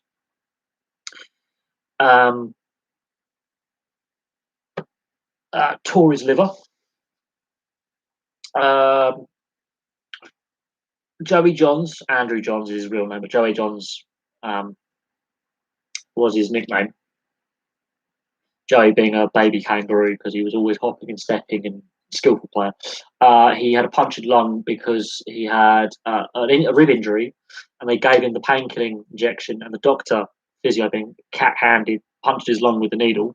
He played half the grand final with a punctured lung. Sam Burgess played on with a fractured eye socket, broken cheek, in the grand final in 2014 in the NRL. Nearly could have blinded. Could have lost sight in his eye, and I think it was his left shoulder was destroyed, and he was having needles and infections. CM Punk had the staph infection in his back, which nearly killed him. A whole host of other injuries. It was not just the concussions. And I will get onto the CTE. America can't make it safe enough. It's not that. I think you can. You don't want to wrap them in cotton wool. There's a reason why we love the sports we love, and the reason why we watch them. I mean, I've had concussions playing rugby, and there's a reason why I don't play anymore. And I'm still having issues with concussion problems now. I've had a few more concussions. I've had a couple of motorcycle accidents, and I've had a few other health issues the last couple of months. I have an issue with my blood pressure at the moment to do with my current medication, and I'm having some issues with some related health issues. Not going to go into too much detail, but I collapsed in my kitchen and I hit my head basically, and I concussed myself. I broke my nose as well. You can't really see it in this light, but my nose is a bit that way. In better lighting, you can see that if you look at my old videos to now, I have broken my nose somewhat, and there was a fair bit of red stuff coming out of my face. Got a nice chunk, and you can feel where I broke my nose. But regards of that, in regards, so it's.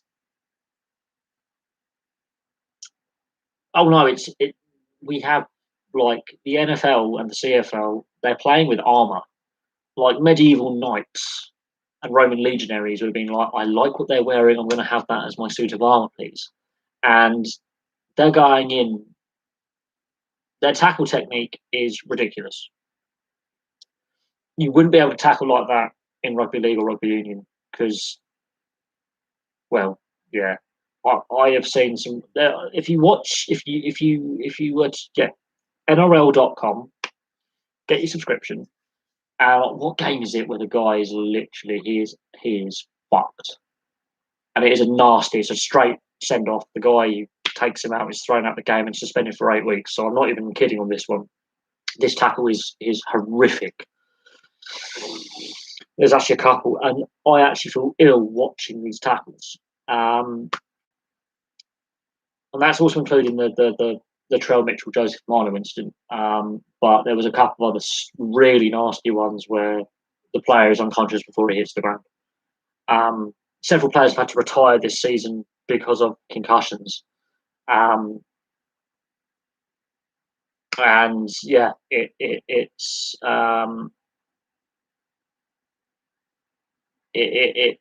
brutal.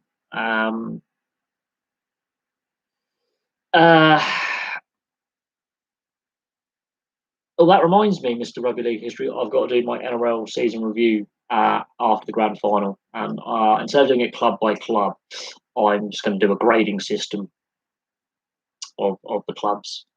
And I'm going to do it in the order they finished in the regular season. I might actually do that today. Because obviously we've only got 3 games left. And then split it into 2 halves, so part 1 and part 2. That is something that I might have to do. But no, rugby is sort of tackle technique. If you get your head in the wrong position, you are knocking yourself out, or you are doing your rotary cuff. And there's been a lot of pec ruptures, rotary cuffs, dislocations. Several players have done their shoulders, literally ripping them out their sockets. Knees, ankles, hips, ribs.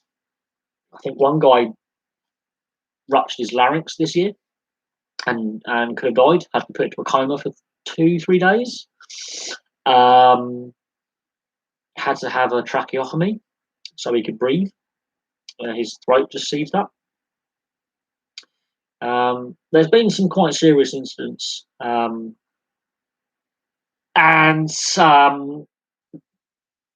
midway through the season, the governing body were like, we're going to have a crackdown on headshots and concussions and foul play. And it became a bit farcical. They went OTT, but they were having, and for about 4 or 5 weeks, it was quite a serious crackdown on head contact. But it's more than just CTE, as I say. Many think American football should call it quits now, as it would be impossible to make it safe enough with CTE. What are your thoughts on that? As long as you can tell the players the risk is there, regular, strict concussion protocols, as long as you put that in, you've covered yourself by insurance. I think the way the NFL handled the lawsuit until very recently was poor, but even now they're trying to avoid paying out the full amount. Large portion of folks say if you make millions playing a sport, yeah, that's only the quarterbacks and some of the high-profile players. The majority of players don't make as much money as you think. As long as the players don't need to be educated, if like they're feeling the effects of a concussion, they need to go to their physios and coaches. Go, I'm not right. I don't feel well. And their coaches and assistant coaches and physios also need to go, right, okay, this player is not fit to play for X amount of games. Let's rest him. Let's do the assessments properly. I think independent doctors need to be more rigorously employed, so these players aren't rushed back when they're not fit to play. And it's not just CTE; it's all injuries. I know most players will play hurt because they don't want to let the team down, and they'll play through niggling injuries. But some of the injuries they play through, Jesus Christ, and it's not just head knocks.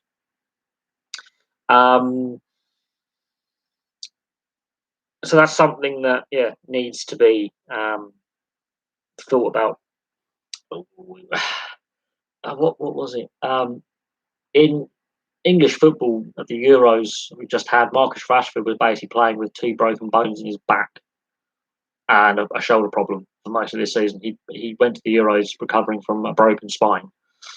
People go, oh, he's playing badly. No, he's played with a broken back. Mitchell Moses, Parramatta Eels player in the NRL, was playing with a broken back. He broke his back in State of Origin, played on with 2 or 3 fractures in his spine, was rested for a couple of games, returned to play still with basically a broken back.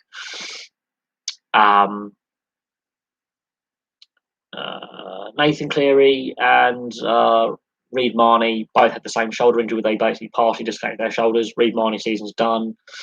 Nathan Cleary's basically playing with a busted shoulder. Will need surgery at the end of the season, after the final, or whenever Penrith make it to grand final or not. So yeah, these guys will know one. There's a point where you're just playing with through the pain barrier. There needs to be a point where we need to save the players from themselves. And a part of that's to do with the coaches. Also being told, look, this guy cannot play. Their careers are short enough as it is. But American football, and I think to some extent ice hockey as well, their response to the CTE lawsuit's been poor. They could have dealt with that a lot better and just admitted liability. Rugby league and rugby union are, especially rugby league's actually being far more proactive, especially the NRL.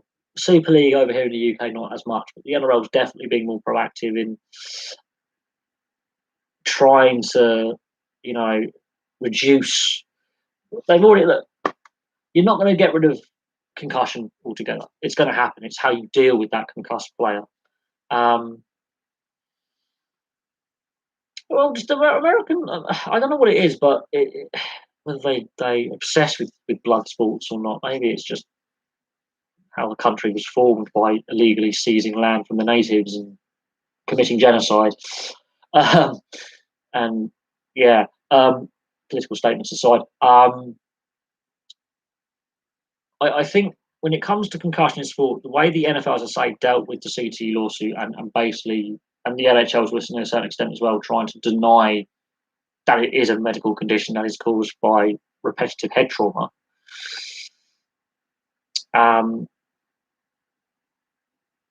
Is a problem. Now, we have seen so many players in the NHL, the NFL, the NRL retire early. Rugby union.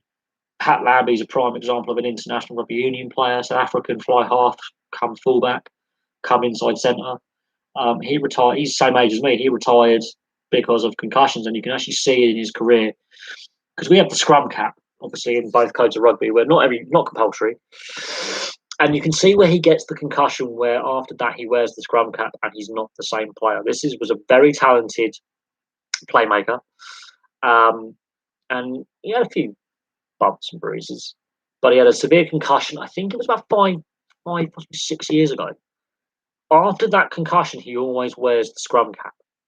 Before that concussion, he doesn't, and he was never as confident in attack or defence. Defensively, his confidence was gone. And he retired in he was the same age as me. Well, look, rugby league is definitely, I think, a sport and rugby union, both kinds of rugby, seem to be ahead of the curve a little bit in bringing in the HIA protocols. I think they can do more. I think if a player is being deemed to have to sit and go through the head injury assessment, the HIA protocols, they should not return to play even if they pass. Because as I found out with my last 2 concussions, one of them, my concussion symptoms only appeared 7 hours after my motorcycle accident, where I failed the concussion test in the hospital and had to have a scan. It was a mild one, it wasn't a serious one. My latest concussion, I blacked out, and I haven't been right for the last since the last 5 weeks. I keep getting blurred vision and headaches. It's been 5 weeks. 5 weeks. And you know, and I've spoken to my doctor about it. I've raised my concerns about it. My sleep pattern has definitely changed since that concussion.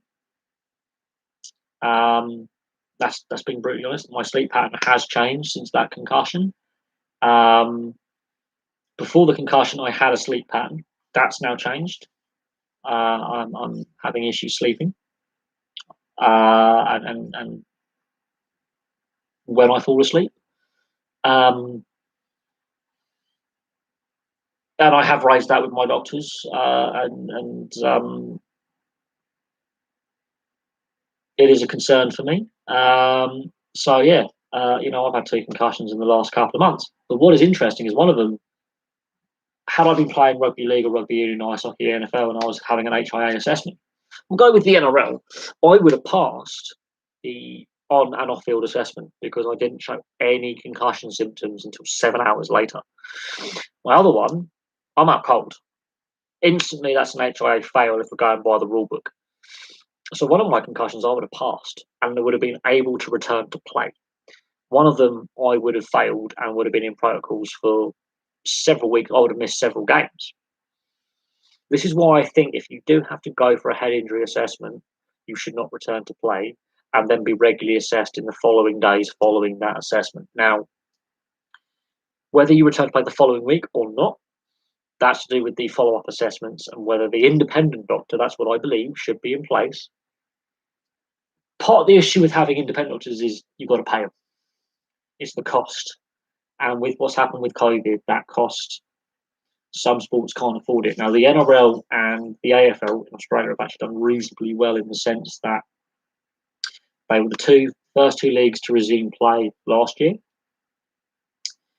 They mitigated their losses. They didn't make as much money, obviously, in a normal season, but they mitigated their losses.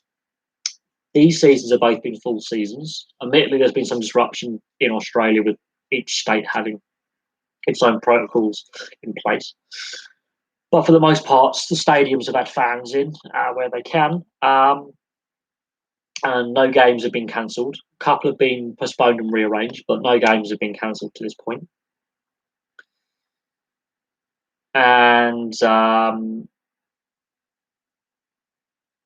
so their revenues aren't as badly affected this year.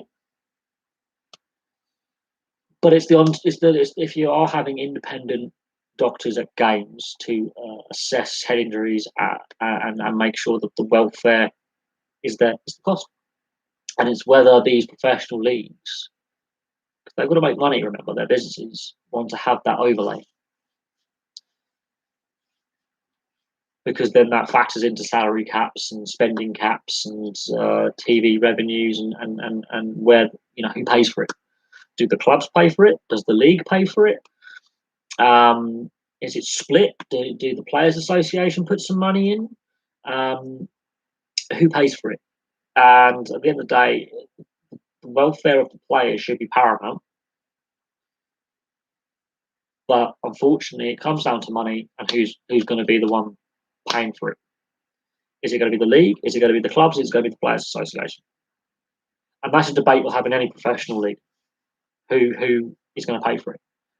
I personally believe it should be the Players Association looking after their members, also the league looking after their product, and the clubs looking after their employees. I believe all three of them should pay money in to protect their assets, their investment, their employees, their product.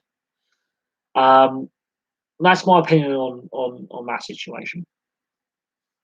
But yeah, like the concussion debate and player welfare in regards to mental and physical health, for me, that's going to be an ongoing discussion that we have. It's going to be ongoing. I don't think that discussion is ever going to end now. I think we've opened up the can of worms with the CTE lawsuit with the NFL.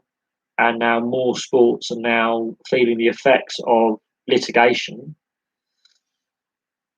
and class action lawsuits, not just in America but around the world, in regards to not just CTE but player welfare.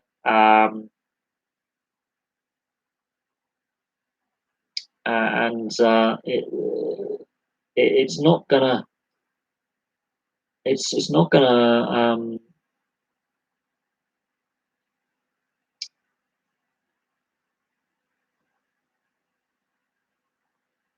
It's not. Yeah, not gonna disappear, so to speak.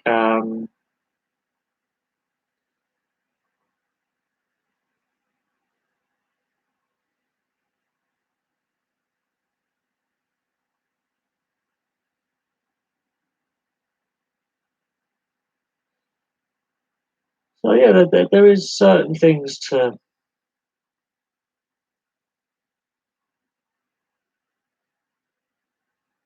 discuss in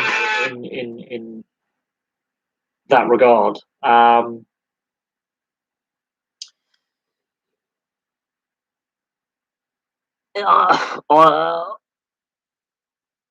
okay, when obviously I've done the live stream, I will look into that. I'm going to have to move now because my back's gone numb. I never get comfortable doing live streams in my current flat.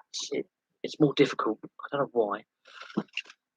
Oh, God, there's dust and crap everywhere. Let's get that.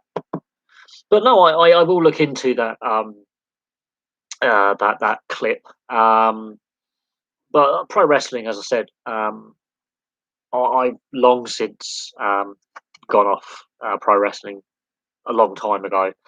The way they handled, as I said, the Chris Benoit situation and the deaths of several other wrestlers, and look at the number of wrestlers and other contact sports, I'll call them, dying young. When I say dying young, we're talking anywhere between their 30s and their 50s.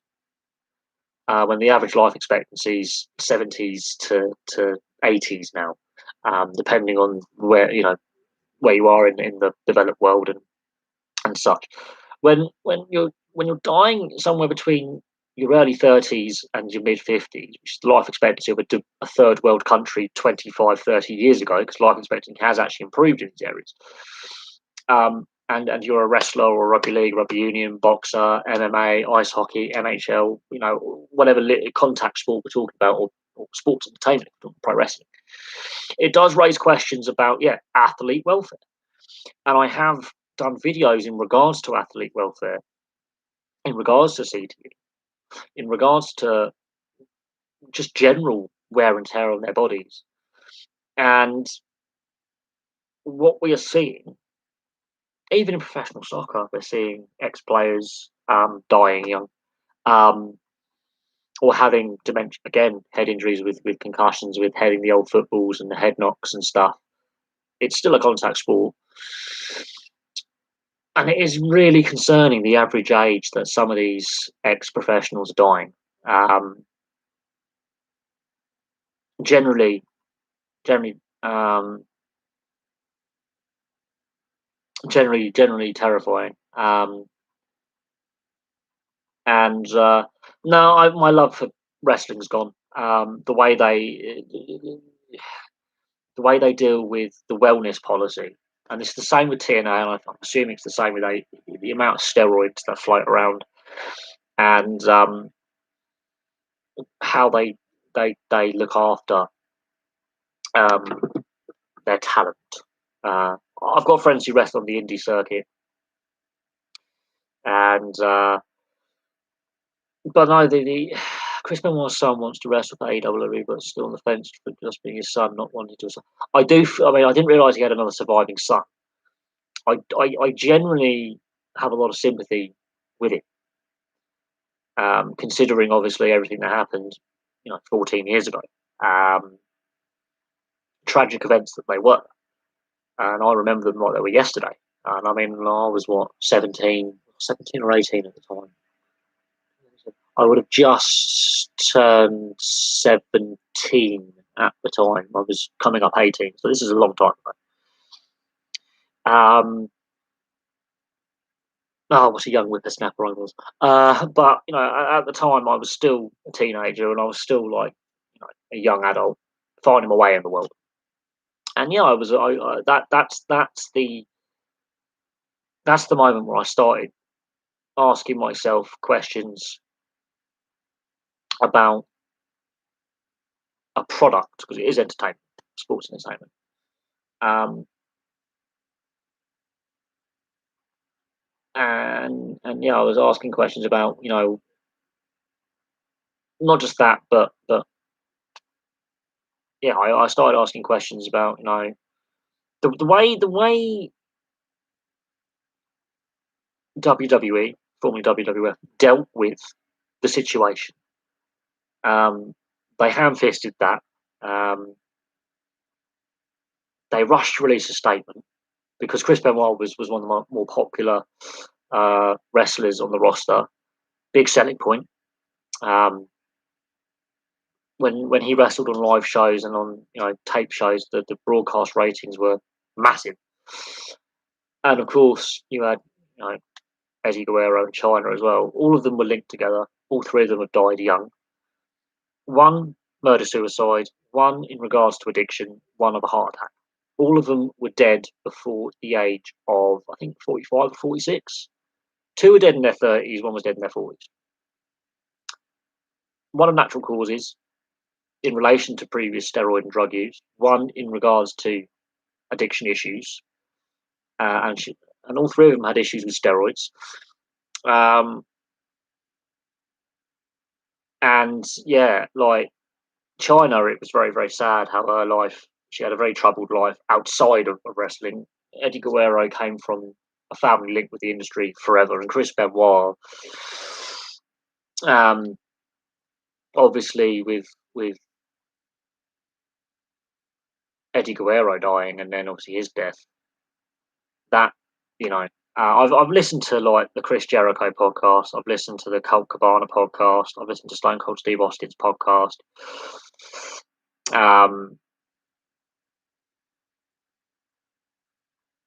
And I've listened to interviews given about that period in time.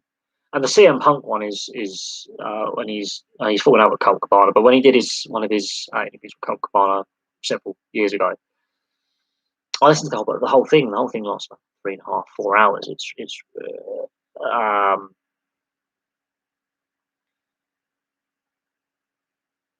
clearly the whole Chris Benoit thing, like they're going, oh, he was a monster. He's domestic violence. He's an alcoholic. He's a drug user, and mental health, regardless of the CTE that he was suffering, but mental health in general.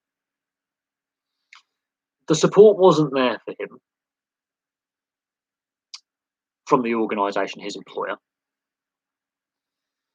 Um, the so this is where I think Vince McMahon and his organisation has failed the Benoit family. Because honestly, I believe that if the support was there, would Chris Benoit still be alive today? Well, if he was having all these health issues, probably if he was to develop Alzheimer's or Parkinson's or dementia, there's various forms of degenerative brain disorders that eventually do claim your life.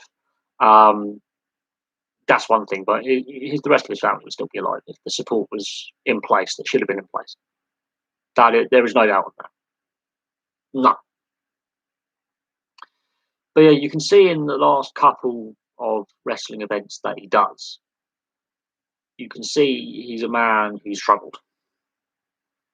You can tell that he is someone who is not well mentally.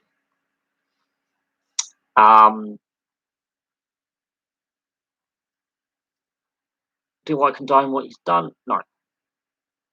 Are there other theories surrounding his family's death? Yes, there are some who say actually he didn't commit those offences. He and his family were murdered. Either way, what we do know is a young family of three are no longer with us. Now,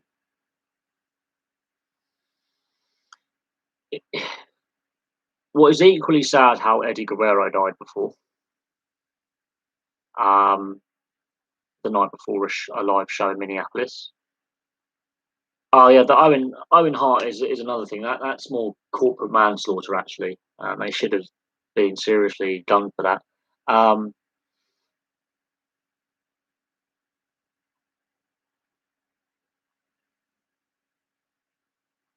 oh look,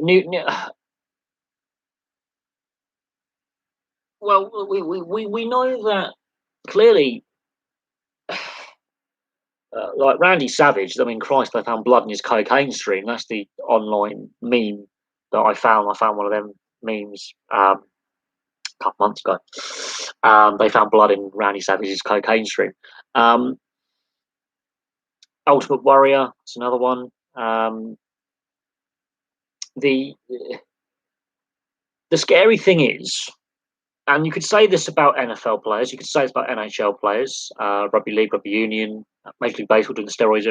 A lot of these issues are to do with steroid misuse and drug misuse, recreational drug misuse. Matt and Jeff Hardy, um, very likely that they will have severe health issues. I mean, they are candidates for CTE all over, um, and heart problems and liver problems all over. I would not be surprised if the Hardy boys. Um, I mean, was it Scotty Too Hotty and Grandmaster Sexy? One of them's dead now. I can't remember which ones. Is it Scotty Too Hotty or Grandmaster Sexy? One of them died a year or two ago.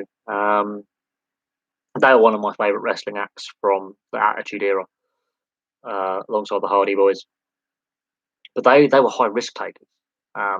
They did ridiculous stuff in the ring with ladders and cages and chairs oh and half the time Matt Hardy is or Jeff Hardy is wrestling injured, which is contributed to his addiction to amphetamines and painkillers and opiates.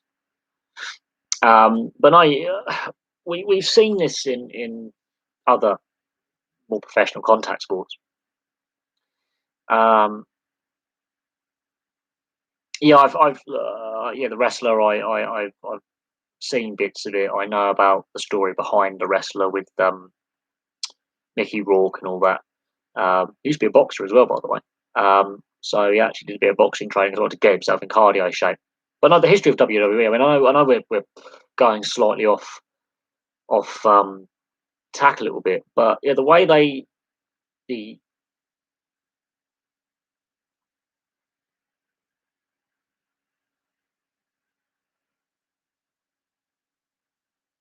way they dealt with Owen Hart, the way they dealt with the Benoit situation, the way they claim they have this Hall of Fame, but they won't induct China into it because of her adult industry work, which she hasn't broken any law doing that.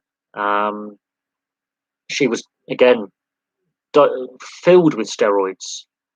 They were pumping her full of roids, um, and she had lots of mental health problems. And she was basically saying, I mean, some of the interviews she gave and some of the friends she used to associate with, they were saying that she had body image issues, and she was the way that the steroids trial in '94. This is key, and this is at a time when Major League Baseball was having its steroid scandal as well. When Vince McMahon is federally subpoenaed, in a federal subpoena, and he's got that neck brace on, and about supplying his employees with steroids. And that's a federal offence. He could have done a lot of jail time, and you can tell, like Batista and Randy Orton, and trying to think of some others who were roided off their nuts. A whole host of these wrestlers are off their tits on roids and illegal Class A's and Class B's, as we will call them, like a Schedule 1 and Schedule 2 drugs, which explains Benoit. He would have died. He would be dead by now anyway, with heart problems. Um, Eddie Guerrero, he did have issues with cocaine and amphetamines alongside steroids. China, drug problems and alcohol problems after and when she was wrestling. Randy Savage was a raging cokehead. Ultimate Warrior, Andre the Giant was an alcoholic, well known alcoholic. Okay, admittedly before my time, but it and New Jack. I mean, crikey, I've got to look at New Jack the wrestler. I do. I've heard a lot of discussion about the kayfabe and some of the wrestlers not being completely comfortable with the choreographed moves and not necessarily like disliking New Jack, but it Jerome Young. Oh, he's dead. New Jack died this year. By the way, this is interesting. I didn't know New Jack was dead. Right. So Jerome Young was an American. Was This is the thing. Listen to this. Yeah. So Jerome Young was an American professional wrestler, better known by his ring name New Jack.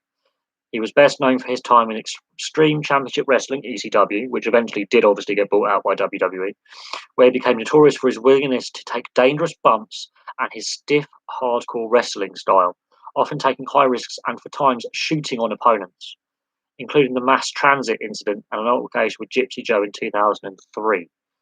The mass shooting on his opponent.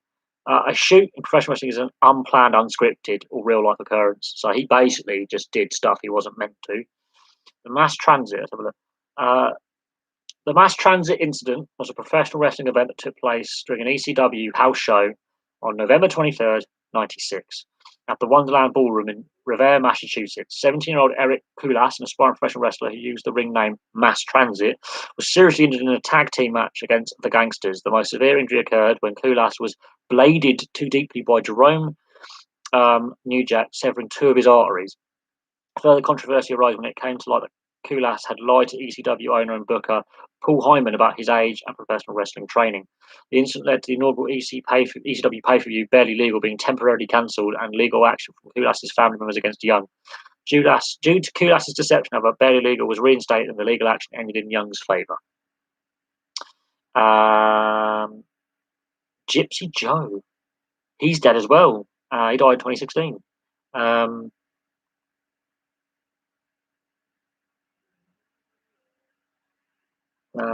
Professional wrestling 2003. In April 2003, a 69-year-old Joe faced New Jack in an infamous hardcore match before a small crowd. Due to Joe's no selling throughout the match and headbutting New Jack hard on the nose, New Jack legitimately attacked Joe with a chain, a baseball bat wrapped in barbed wire, and several other weapons, with all members angrily cursing Jack. The match ended in a chaotic no contest and became a widely circulated viral video. New Jack was then arrested and charged with assault with a weapon. During this period, though mainly working in his home state of Tennessee, the haggard Gypsy Joe maintains reputation as a resilient veteran with indie appearances. Fucking hell. Right, so New Jack. He was also known for being the only wrestler to have his entrance music, Natural Born Killers by Ice Cube and Dr. Dre, play for his matches in ECW. After the promotion closed in 2001, Young spent the rest of his career wrestling in the independent circuit until his death in May 2021. Personal life, health issues, and death. From 2009 to 2011, Young was in a relationship with Terry Runnels. After the relationship ended, Runnels filed a lawsuit against Young for libel and to block distribution of sexually explicit photos he had of her. Jesus Christ. He was also married to Jennifer Young. He had 5 children with her. One of his daughters is actually born a bloke and is a drag queen. He died of a heart attack. He was 58. After retiring, Young regularly used prescribed painkillers to help with the pain from various injuries he sustained during his career. In 2016, he collapsed while walking home from an event. He was diagnosed with blood clots in his legs and back, in addition to heart problems. Tommy Dreamer revealed that when he tried to book Young for his House of Hardcore promotion, Young said he was in poor health and often bedridden due to his heart problems and failing vision. Fucking hell. Yeah, New Jack was a bit of a nutcase, really. I do remember him now. He was not a pleasant individual at all. Very not pleasant.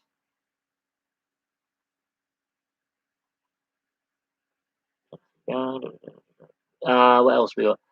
Stop. Oh God, Scott Steiner. Jesus. Yeah, he's definitely, whether he's doing roids now or not is another thing. But New Jack, yeah, he had brain damage as well. They had Paul Hyman do a short thing on him during that WT the day he died. Throwing people off 15-story ceilings, trying to kill them, hitting the rope, stab people, crack people's skulls with chairs and chains. Yeah, no, New Jack was, he would do unscripted things, and that's, I think, where the concern was. And when Tommy Dreamer, Scott, let's have a look at Scott Steiner. Let's see what they said about Scott Steiner. Yeah, he's 50. He's only 59. I thought Scott Steiner was ancient. Good God. Scott Reichsteiner, better known by ring name Scott Steiner, is an American professional wrestler currently signed to NWA.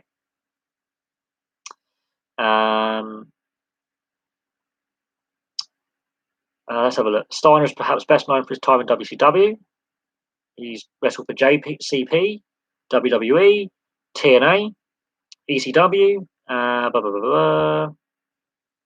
You got Rick Steiner as well. Is Rick Steiner still alive? And he's right. Yeah, Rick Steiner's still going as well. That's um,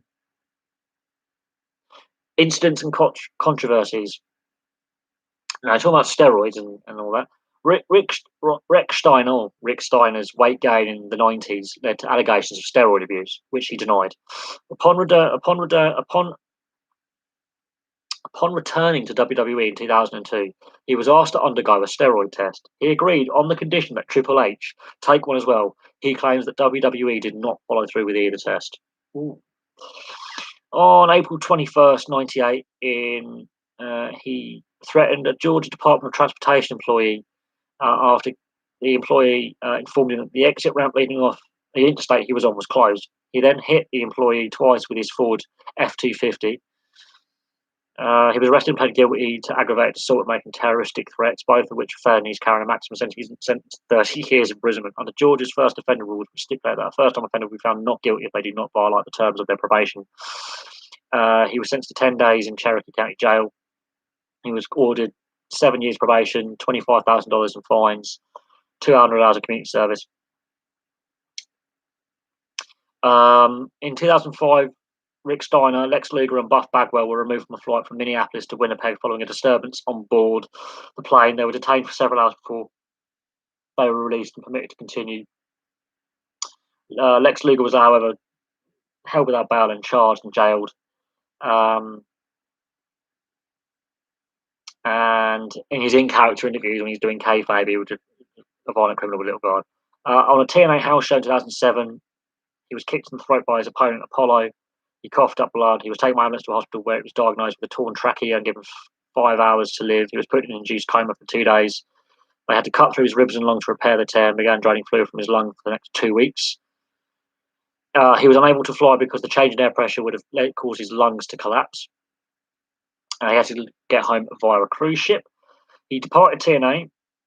He then expressed his disdain with TNA, including specifically Hulk Hogan and Eric Bischoff. As a result, he was contacted by TNA's attorneys. He continued to make similar remarks. They filed a legal complaint against him in 2012. He responded by filing a countersuit a few months later, claiming he was owed royalties. It was reported in November that a second lawsuit was filed by him, claiming he was injured as a result of TNA officials such as Hogan allowing Jeff Hardy to wrestle him while intoxicated. And Jeff Hardy has been accused of obviously being under the influence of drugs and alcohol wrestling. I remember Sting's fight against him in TNA where he comes out battered and Sting's like, what the fuck? The lawsuit was dismissed in 2016. He was banned from attending the 2015 Hall of Fame WWE ceremony after Hogan's wife accused him of accosting her at San Jose Airport. Hogan's wife alleged he threatened to kill Hogan, and the couple subsequently reported the incident to the police. He denies making the death threat. Oh, he's showing many issues of head problems. But talking about like pro wrestling and stuff, well, just discussing a couple of the wrestlers there. He's a controversial. Rick Steiner's a controversial figure, but he does. I mean, look at the controversial antics these guys get up to out the ring. Very violent incidents. Threatening behaviour, running someone over with a car. in a disagree, in a very which could have been solved very easily. Going, road's closed, go to the next exit. I'm going to run you over twice. Um,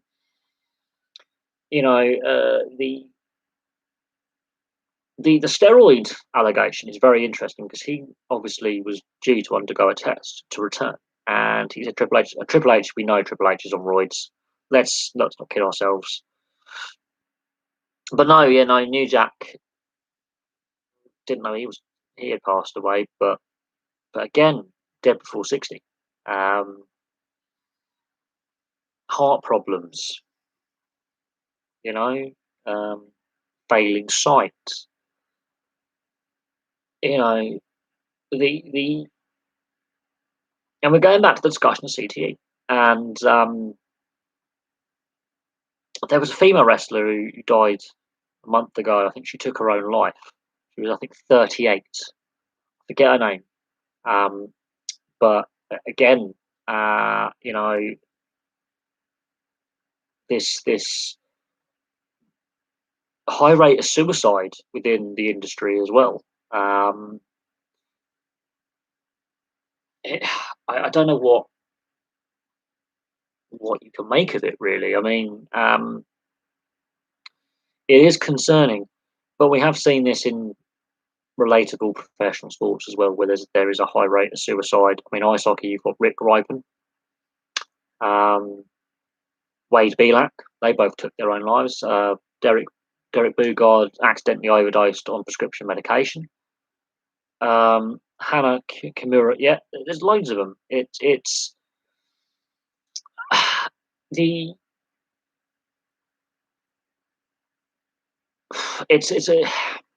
it's clearly an ongoing issue, and what is most striking is all these wrestlers that have had died.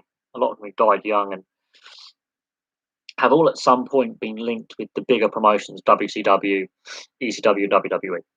Now, of course, WWE isn't the only one that's still going, but they all, at some point, were wrestling at their peak in the Attitude Era. So the most extreme era for dangerous moves, headshots, steroid misuse, drug misuse. What we're seeing on the TV, while most entertaining, we'll admit that. Behind the scenes, there's clearly issues with a whole host of concerning. If I'm surprised there's not more litigation against the McMahon family, the company, some of the other wrestling promotions as well. Um, the the welfare aspect is what is most concerning. Um, the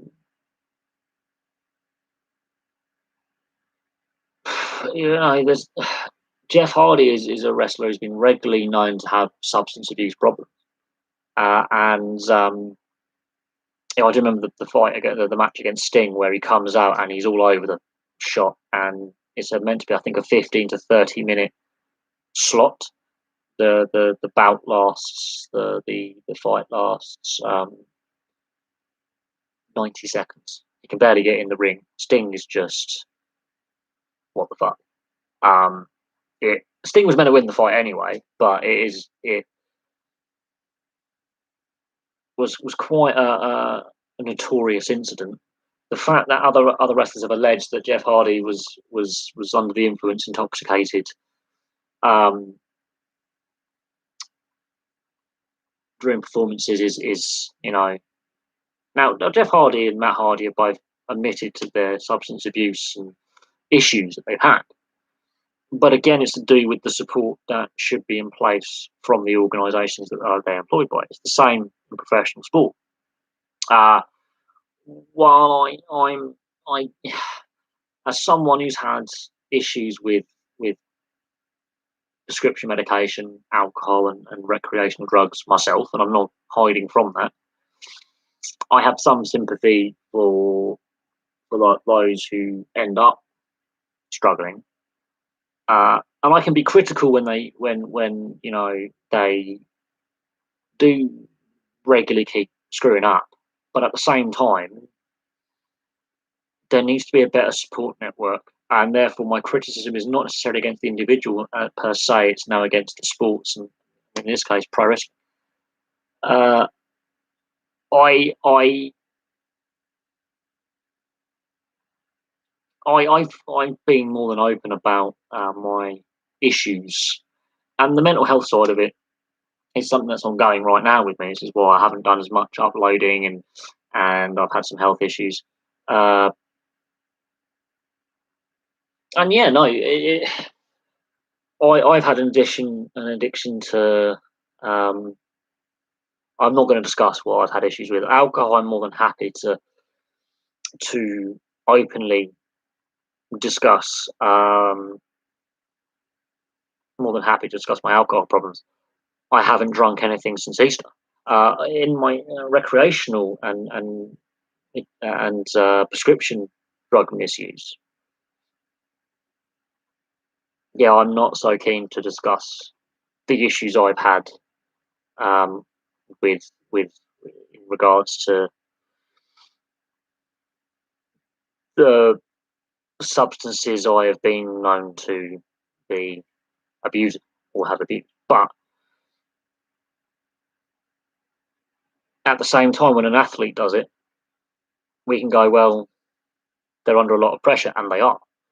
At the same time, the sporting organisations, be it the leagues, the sports, if they're individual Olympian athletes, for example, the teams they play for, um, that there needs to be better support networks where there should be more constructive help given to them and more privacy given to them. And when there was a spate of cocaine related drugs tests, well, fails in rugby league and rugby union in the last decade or so, in a spate of them. And some high profile players have I've covered them on the channel, have been caught out. And some suspensions have been dished out. Um, the and it is a concerning trend, and it's not for steroids. No, it's for recreational. It's cocaine, amphetamines. Um, some people say, "Oh, cannabis shouldn't be on the prescribed list," and there's the debate about should they take, THC and cannabis and cannabinoids off the prescribed list of banned substances. Um, and that debate is being had right now. Ironically, right now that debate is being had by WADA and by the various anti-doping authorities at national level and governments in regards to legalisation and so forth. But at the same time, it's like if you're a rugby player, you wouldn't go out pissed and play, or a hockey player will get pissed off the game. But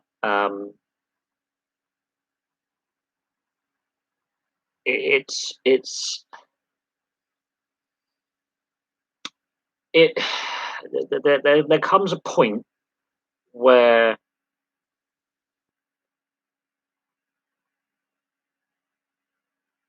yeah, I mean, we are dealing with human beings. They are in a high pressure environment. Um, I have some sympathy. However, I will use this as a however. I think the sports need to do more in a support aspect and an education aspect. At the same time, there needs to be um, some onus put on the athlete or athletes in question, depending on the situation. And there needs to be a hard look at the culture within the locker room. And this debate's been had, the Detroit, Bob Probert and the Red Wings in the 80s, and Grant Fuhr and the Oilers in the 80s and into the 90s were well known. The Washington Capitals as well were well known. And these are some examples of liking the Colombian marching powder. The Philadelphia Flyers, alcohol, like excessive, um, excessive heavy drinking. I forget the young goalie who died in a drink driving, ploughed his car and killed himself. Lindbergh, I think his name was, and he ended up Ron Hextall took his slot in the roster. Young, promising goaltender, died very, very young. And Fett. I mean, look at Maradona. Look at Gaza. I mean, George Best. I mean, Adrian Mutu. There's another one. Some of these high-profile athletes came onto the scene very, very young.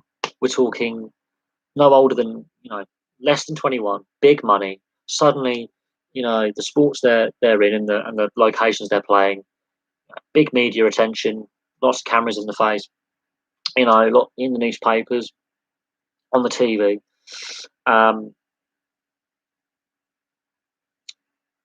High pressure environment. That's going to have an impact on your mental well-being. It's going to have an impact on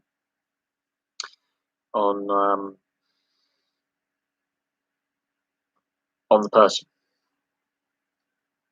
It is, no doubt on that. And I do have some sympathy. I do. It's a form of self-medication. The debate we can have about drug use and legalization and criminalization, I think we can have that on the other channel. But the amount of high profile, there's been rumours circulating that there's football players who have allegedly failed drugs tests in regards to recreational drug use, unnamed. We know of several high-profile rugby union, rugby league players who've been caught using recreationals, cocaine, amphetamines, speed, ecstasy. Andrew Johns admitted to regular issues with amphetamines and ecstasy during his playing days.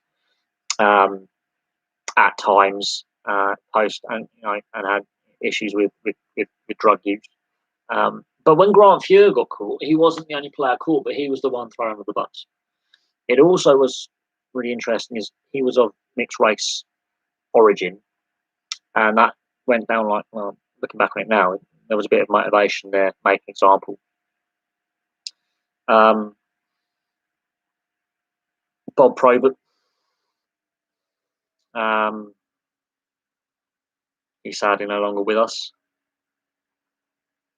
And if you watch the Bob Probert documentary, it's like the Diego Maradona documentary. It is literally right at the end, one of his biggest rivals, Ty Domi, who was one of the hardest men to play the game, crying his eyes out.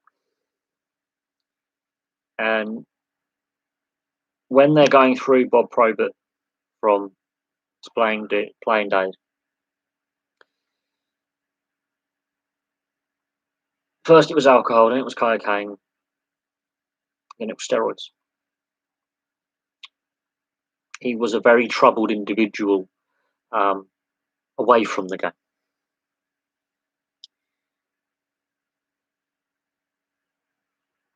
I mean, if they did a documentary about the Edmonton Oilers in the 80s and actually interviewed Grant Fuhr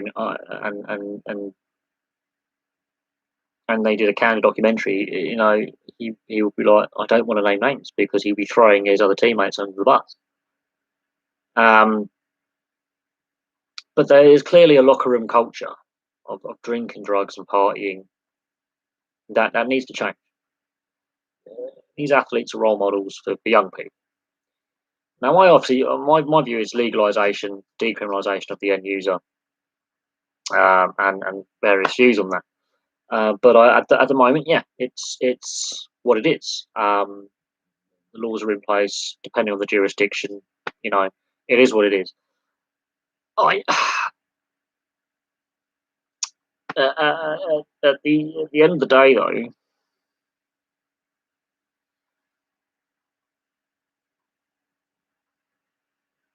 I do have some sympathy for the high pressure environment. As I say, I think the sports need to do more. The teams they play for, or the organisations that they represent, if it's an individual event like athletics or tennis or whatever, need to have more support in place. There needs to be some kind of support network where they can continue to play the sports, compete in the sports that represent their employee, whilst receive help, because drug use and mental health go hand in hand. One triggers the other. Doesn't matter which way around. One triggers the other, and it's normally to do with stress. The stress. Are there better role models? Because we've got the Jake and Logan Paul. But apparently they're role models. The Kardashians are role models. Really, I do think sports stars can be good role models, in the sense that, especially if they play in the communities they're brought up in. There are some, Rashford and Juan Mata, in the footballing side of things, who I think do a lot of good charity work, very humble individuals. Um, some rugby players as well, rugby league players. Earl Crabtree, as a rugby league player, he does a lot of brilliant um, fundraising, and he's a very down to earth individual, ex Huddersfield Giants player. There's not a lot of other positive role models young kids can have, and sport is, especially if you're a young kid and you go with your dad to a rugby match, football match, you're going to see your role models, and it and it's not how they conduct themselves on the field; it's also off the field as well. There's something about sporting achievement where it's encouraged to be a good role model. Unfortunately, football, and to a certain extent both codes of rugby, there's a lot of negative headlines that have been coming out, and negative behaviours, and we are seeing and we're hearing about some of these rather, I wouldn't call it lad culture, but toxic dressing room culture, where there's an excessive consumption of drugs and alcohol, um, and then the associated incidents that go with that. I wouldn't say all sports stars live in a different world. A lot of them are pretty grounded individuals. They so happen to also be quite talented at a sport. I think,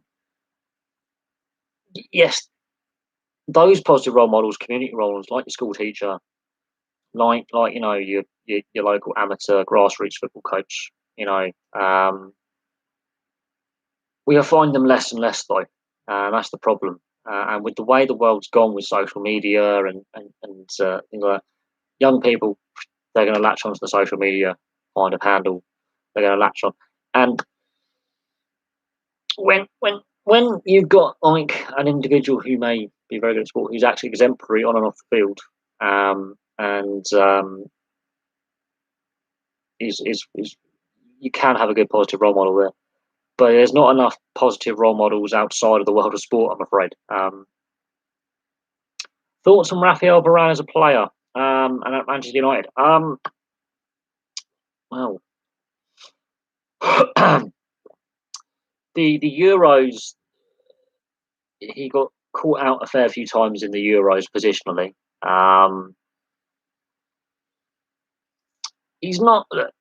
If you're not a bad player if you play for Real Madrid, let's be clear on that. I wouldn't say he's necessarily the best centre back in the world. Far from it. But I think he's solid. I think the issue with Manchester United is they have spent a lot of money and won no silverware for quite some time now. They Manchester United. It shows how good a job Alex Ferguson actually did by the end. Um, the squad he had on his last season was not the same level of the squads of the 90s and early 2000s. So when Ferguson decides to retire 7-8 years ago, the squad he had then was of a far lower standard than the squad of 96, for example, which I think was the best United squad, or the 99 squad. I think they're the two best squads he ever had. So the treble winning squad of 99 and the double winning squad of 96, they were the best two squads I honestly believe Ferguson ever had. So yeah, by the time he steps down, they're no, they're not even on the same level.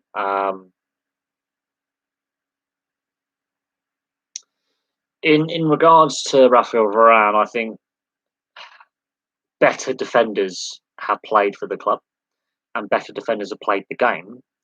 But you're not a bad player if you play at Real Madrid. Let's just say that if you play at Real Madrid, you're not a bad player. Does he solve Manchester United's problems defensively and in high pressure games? We'll wait and see. That's my opinion on that. Marcus Rashford, yeah, Juan Mata and Marcus Rashford are very grounded individuals, good role models. Kyle Walker, Paul Gascoigne, Gazza's an ex-player. Gazza is a cautionary tale. It is. But at the same time, as a player, if you are looking at him on his playing standpoint, that's what you want to aspire to be to a player on the field. Off the field, he's a troubled individual, and it's to do with mental health and addiction. And it's again, the people around him failed him. Now, of course, when Gazza's playing, it's the 80s, it's the 90s, it's a different time, a bit more of a drink culture. Gazza didn't start going wrong, I think, until the I think 89 to 91 is where actually his time at Tottenham, I think, is where it goes wrong for Gazza. His time at Newcastle, local lad playing for his local club, he was known as a bit of a joker, fun, jovial, full of energy. His teammates loved him, loved at the club. Even these opponents, found him like fun to play against and socialise after the game as well and all that. I think it's his time at Tottenham, and there is a specific incident at Tottenham where things are starting to go wrong, and there's clearly an issue. There was one particular night. Obviously, they're preparing for I think the FA Cup final in '91. I believe it was the FA Cup final in '91, and I forget who the teammate was who was with him, but he wasn't in his hotel room, and of course they got the match the next day, and he failed to report the curfew. And I forget who the coach was at Tottenham at the time. But they go looking for him. They find him at 4 o'clock in the morning playing squash in the hotel gym, the squash court. I think he was staying at the Savoy or something. Big, expensive hotel in London. And he's playing squash with one of his teammates. His teammate was dropped. He started because he was that integral to the Tottenham side. But I think it was his time at Tottenham where it really got out of hand. And his alcohol problems and his drug problems really started to affect him. By the time he's playing for Lazio, he's really in trouble. And by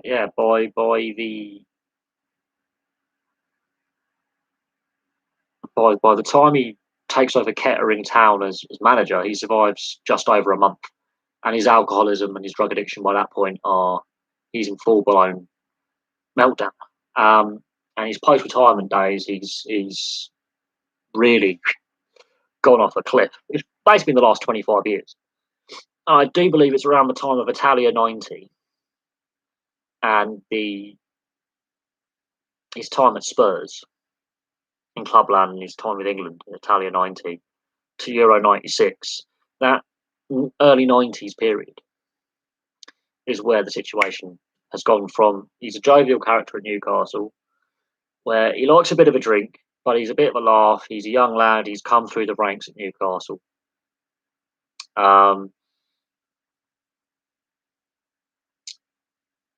And he's gone to the more successful club in Tottenham, where they've got Gary Lineker's in the side. You put him with basically the future England captain, record goal scorer. There's a lot more attention. Jurgen Klinsmann was playing his first spell there. Tottenham have, I think the period from 1990 to 96. I think Italia 90, where he has those tears, I think that really affected him, mentally. mentally hit him hard. Because obviously he believes he cost England a chance at the final and obviously got himself booked. Gazza's tears is a sign of young player, much very similar to what happened at the Euros with the penalty shootout. Who's this? Oh no, you don't. Not answering a phone call from London. So yeah, and Andrew Flintoff. I've met Andrew Flintoff, and I will tell you this now: he's still not sober. His sobriety, it's all bullshit. It's all public image. It's a load of balls. He's still a pisshead. He's not as nice as you think he is either. Is he a hero? I've now met him. He's not a hero.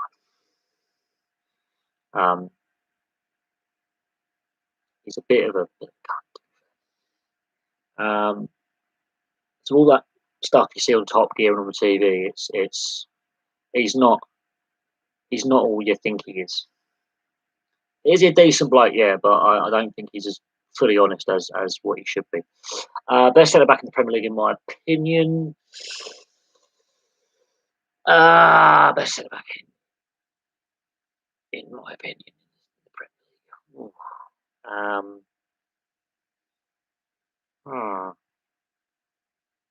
Thiago Silva.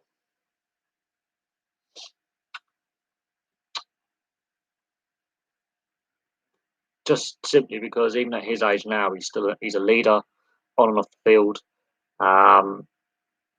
He's still willing to compete at his age. He's far more. He is just solid. Experience he has. I think any team wants him in their side. Last chance for Patrick Liney this season to be great as he was in his first. I think he was better in the 2018 season than his rookie season. But yes, absolutely, Torch has gone. He's doing he's not lived up. He's definitely the last couple of years not. Yeah, Perry or Lindros. Corey Perry or Eric Lindros. That's an interesting one. I didn't see Eric Lindros play enough, but injuries had an impact on Lindros's career. You have to remember that. So he didn't play to his full potential because of injury, whereas Corey Perry is just an absolute pain in the arse. But you want them on your side. You want to play with them, not against them. I wouldn't say they're overrated as such. I would say Corey Perry, he's had some good seasons in there. But he's got a bit older. His role's changed. But you want him in your team. You hate him playing against you, but you want him playing for you. Lindros injuries temper what rating he had. If he isn't injured all the time, Jesus Christ, imagine how good he could have been. But I wouldn't say he's overrated. Personal opinion. I would say injuries definitely skew how you view his stats in comparison to other, players of his era, who were, first round draft picks and first overalls and all that. But Eric Lindros,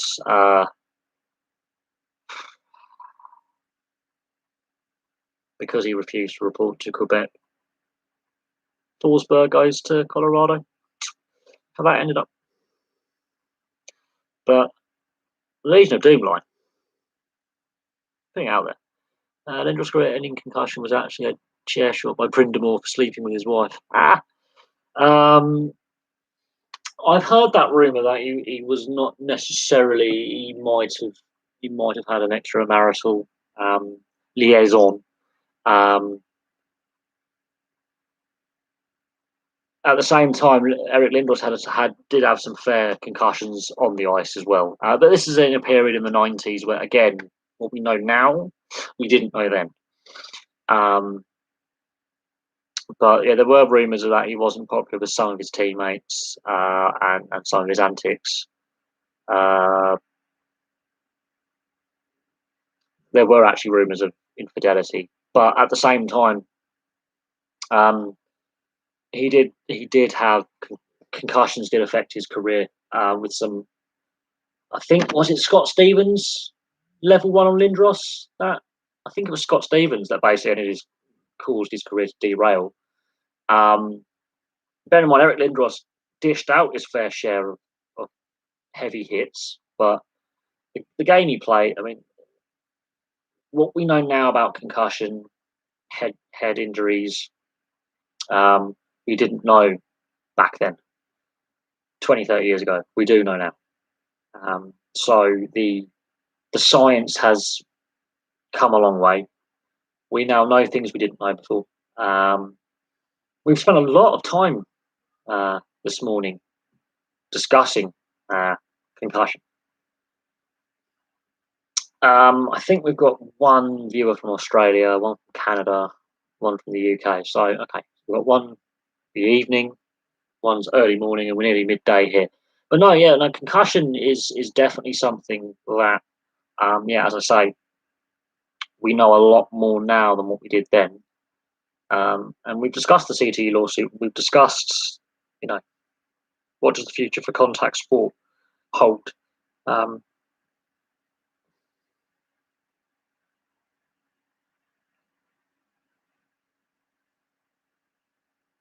Wow, you actually know who actually? I mean, how old are you? if you don't mind me asking, if you know people who played with him in his Canadian Hockey League days, I mean that's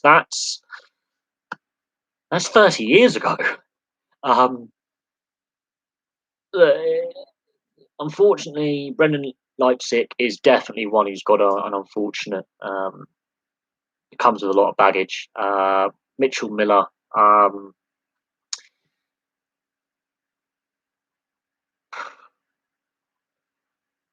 don't know so much about Mitchell Miller, but I'm interested to know how old you are. If you actually know people who actually knew Eric Lindos 30 years ago, that is really interesting because I must have been like 1 or 2 years old at the time. You must be in your 40s or or something like that. If you know people who know Eric Lindros on a personal level, that ages you. Unless like they're friends of your parents, that ages you. So that would make you in your 40s, surely. That's going to affect my data. I mean, my analytics. But no, in all seriousness, he was on the Legion of Doom line.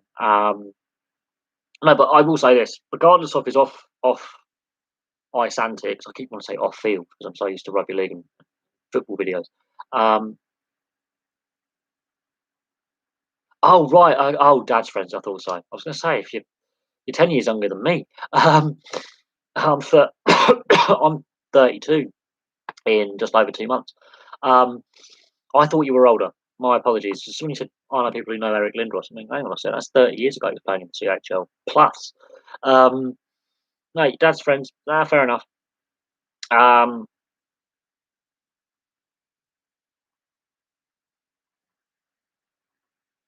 uh, that is fair enough. I mean, yeah. I know a couple of players in the GB, the Great Britain World Championship side, that played in the World Championships this past May. Um, um, some of my friends have actually played against Liam Kirk in the British League. There you go.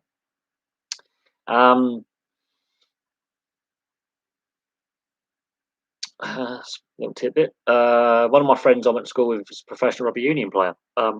Plays for Bristol Bears. Used to play for Bath and used to play for London Irish and played in the Super Rugby in Australia. My mate Max. I haven't seen him for a long time, mind, but professional rugby player. I went to school with one of the former England Sevens players, who also went to the Olympics in Rio. So I know one or two famous people. um, what is interesting is the age range of viewers of the channel is a bit more surprising than what I thought it was. Um, I haven't looked at my analytics for a while. I haven't really been posting a lot of videos for the last couple of months, obviously, as you guys have seen. But no, I mean, talking like Eric Lindros and you know, cautionary tales of why some of these high profile athletes aren't the best role models. They're more cautionary tales. Yes, they are, and they're good examples to use when you're trying to educate young people who have an interest in sport. This is the pitfalls. This is the dangers of allowing, you know, the money to get to your head, the situation to overwhelm. But unfortunately, it's the position that they're put in. They're on a lot of money very, very young. They're under a lot of pressure. They're under a lot of media scrutiny. Social media is just on them. And I have some sympathy. Some of them generally are, as you say, with Eric Lindros, not pleasant people away from sport. Um,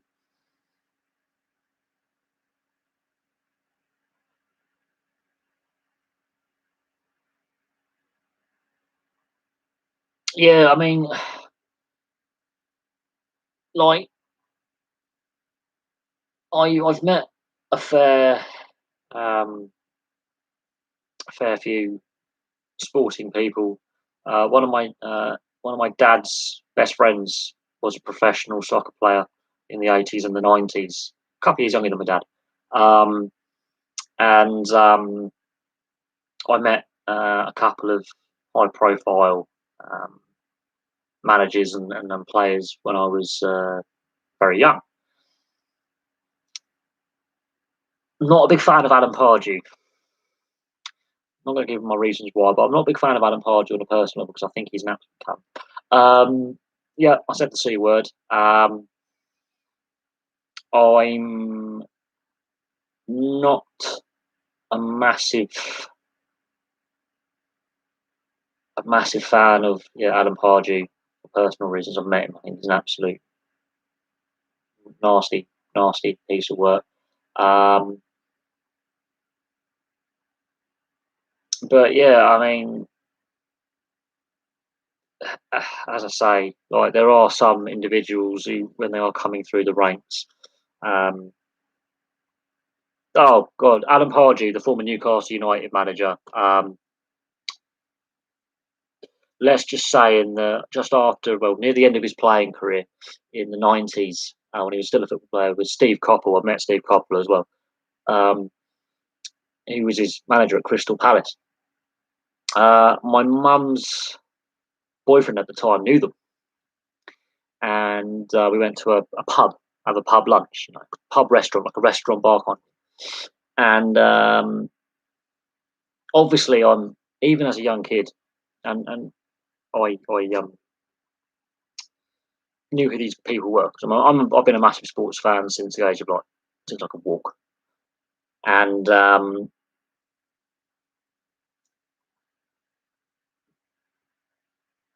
basically they're having the adult conversation, and me being like I think I was like 7 or 8 years old at the time,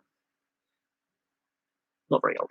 Um, and obviously they thought I was a bit annoying, and Adam Pardew just shoved me over into a wall and split my head open,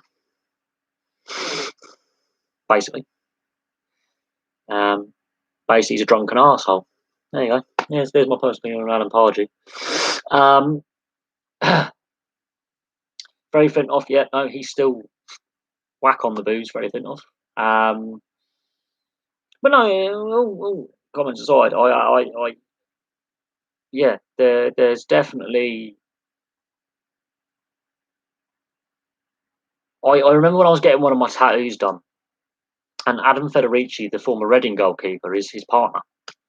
We're in the tattoo studio locally, and she was very, very shitty behaviour, basically, and uh, she basically kicked off and making a scene, and Adam Federici felt very awkward, and he paid for everyone's tattoos and piercings in the shop as an apology for her behaviour. With proper wag, really funny. But yeah, so I met Adam Federici, got 11 years ago. Trevor Linden, yeah, I've heard Trevor Linden's wife is not the most popular woman in Vancouver. Mike Hoffman, yeah, no, that situation, very nasty situation. Um, with Eric Carlson's family, that was really not pleasant at all. I remember that a couple of years ago. That was very unpleasant. The social percentages haven't been the same since. And Mike Hoffman's career has been affected by that. And the whole situation with Evander Kane, I mean, that's still making headlines and is very interesting at this moment in time. And yeah, Trevor Linden's wife is, yeah, as we all know, is not the most popular person in Vancouver. I am fully aware of how she's not well liked, but not on Mike Hoffman's partner's level. That is a new level of nastiness. I mean,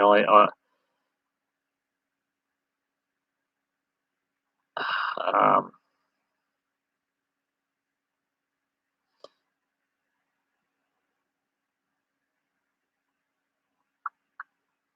but yeah, yeah. Um,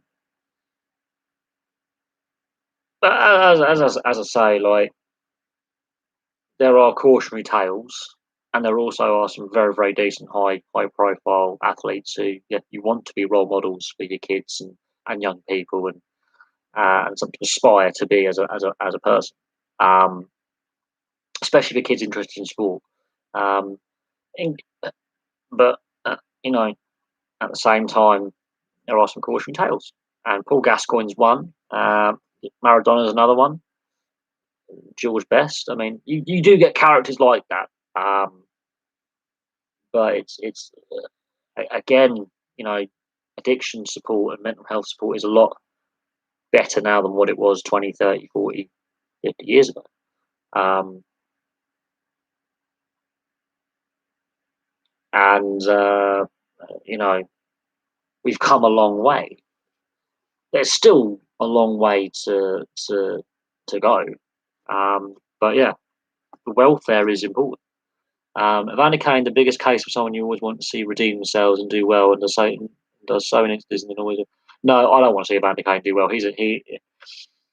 I'm sorry, he's burnt his bridges in the last decade. He's been given multiple opportunities. Um, he's been basically blacklisted by the San Jose Sharks. He's been told not to report to training camp. I think it is now openly on the record that his teammates in San Jose do not want to play with him. Um, the allegations that have been made by his ex-wife are serious, including um, no, I think his time in Winnipeg, formerly Atlanta, I think he started to burn those bridges very quickly with the Jets organisation. There's a very famous photograph of when he's, I think, gone to Buffalo. I think he's a Buffalo player at this point. You might want to San Jose at this point, where Dustin Bufflin is walking in the tunnel, and Evander Kane's, you know, trying to give him a bit of banter, and Bufflin just does that. And I don't know who took that photograph, but you can definitely see on Dustin Bufflin's face. And Dustin Bufflin is known to be a very fun character, a very positive, bubbly individual, and he's just giving him that. And there is his look on his face is he's going to turn around and drop him one. Yeah, so his time in Winnipeg, I was glad when we got rid of him. Buffalo were glad when he got moved on. San Jose,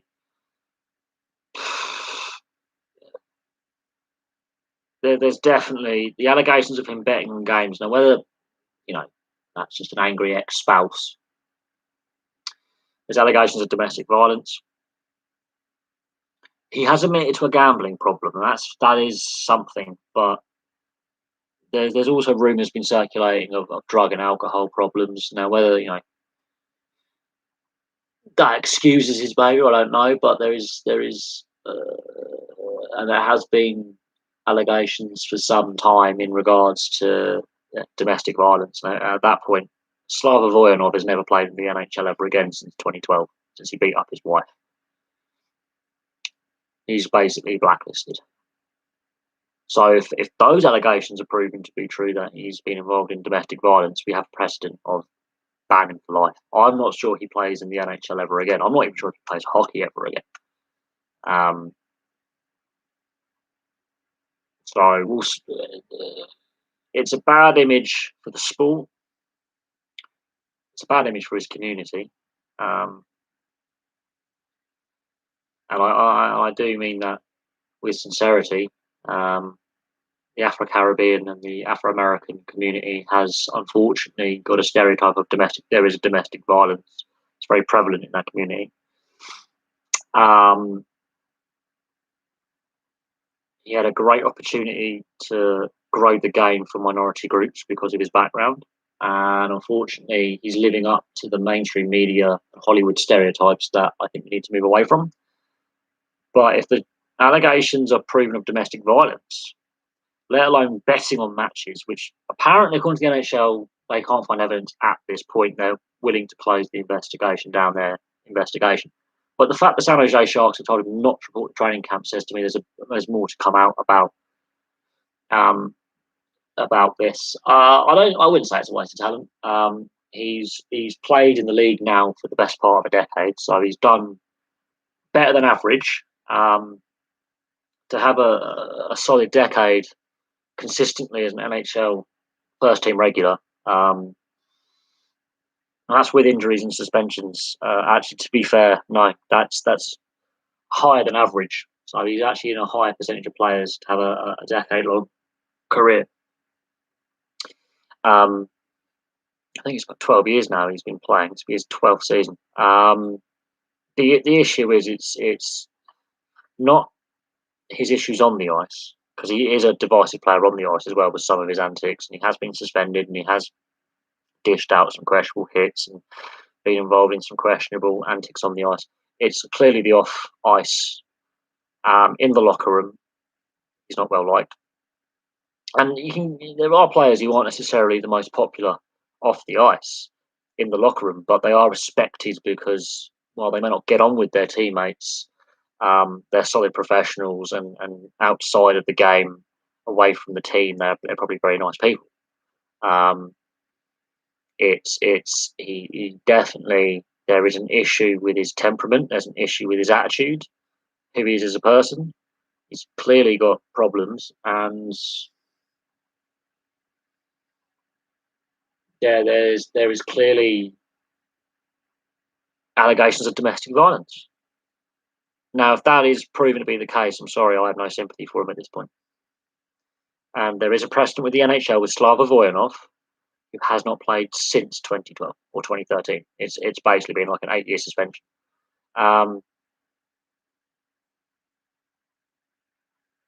That's well, the San Jose Sharks have a lot of questions to ask about. His trade from Buffalo, the fact that how long were they aware of his financial issues, his gambling problems. Yeah, I mean, it's like the Mike Hoffman situation at Ottawa with Mike Hoffman's partner. With that situation, that's harmed Mike Hoffman's career. It hasn't been the same since. He's a very good player. But no, Evander Kane, I think is. I don't. Questions will have to be raised about. Okay, how long has he had this gambling addiction, which he's admitted to? How much do his teammates know about him? Whether they're willing to help with the investigation? They don't want to play with him, so it'll be interesting to see if the NHL Integrity Investigation Unit has actually asked, talked to his current and ex teammates in any detail about information regarding his issues with gambling. But if the domestic violence allegations are actually proven, and there's a restraining order being filed by his soon-to-be ex-wife, his estranged wife, then any sympathy you have with someone who has an addiction, which is a form of mental illness, then that goes out the window. As soon as you become violent to a spouse or a dependency child, in this case, as soon as you, doesn't matter if it's domestic violence against woman or man, as soon as domestic violence gets into it and you are harming your partner and or your children, sympathy's out the window. And I've had male friends victims of domestic violence. And I've actually been in some abusive relationships where my ex-girlfriends have been quite violent. And so as soon as domestic violence is that's brought into the conversation,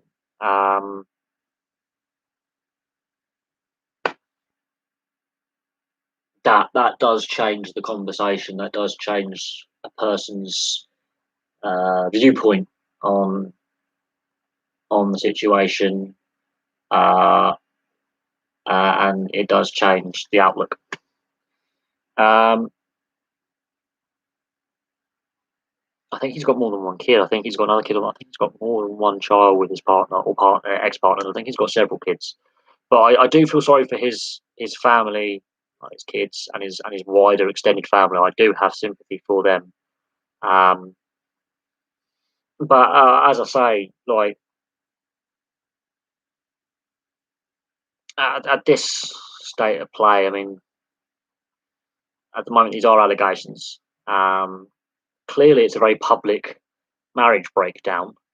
So we'll have to see what happens. But according to reports, the NHL is close to concluding its investigation unless further evidence emerges. But we do know that in the off-season he was in Vegas. We do know that the Vegas flu. There is evidence of him with stacks of cash in a casino in a state where sports betting is legal. And we do know at the time he's playing the cash around. He's facing bankruptcy and has huge gambling debt. So there is a high likelihood he might have placed a bet on an ice hockey match. Now that doesn't necessarily mean he bet on any NHL games. He could have bet on the KHL, the AHL, the ECHL, any one of the European leagues, collegiate. At which point is that still cause of concern? Possibly, but again, time will tell what happens in that investigation. Time will tell if he ever plays in the NHL again. If the San Jose Sharks waive him for termination of contract and another team picks him up, will the new team, so his new teammates, be willing to play with him? A whole host. Does he end up being buried in the AHL? Does he end up playing over here in Europe? God forbid. So yeah, like there's a lot of unanswered questions about what's going to happen. We'll have to wait and see. That's all I'm going to say on that. I think we'll have to wait and see. But there's a lot of allegations coming out about Evander Kane in recent days, and it's just becoming an ongoing story in that regard. And I don't know how it's all going to play out, but there's definitely concerning allegations coming out about his off-ice antics, his personal life, that do raise questions about the integrity of the sport if he has been betting on ice hockey matches, including NHL games, and the domestic violence, because that is something that is concerning as an image problem for the NHL, because it would not be the first time that a player, current or ex-player, has been accused and or found guilty of domestic violence. If that is the case, that is a worrying trend, which the NHL would rather was not a trend, because that becomes a PR nightmare when you're trying to sell the game to families. So we'll have to wait and see what happens there. But anyway, I'm going to leave that there. I've enjoyed today's live stream. I'll have some more videos for you soon. I've got to think of some video ideas, and I'll keep abreast of things happening with like Derby County and other bits and pieces and other sports news.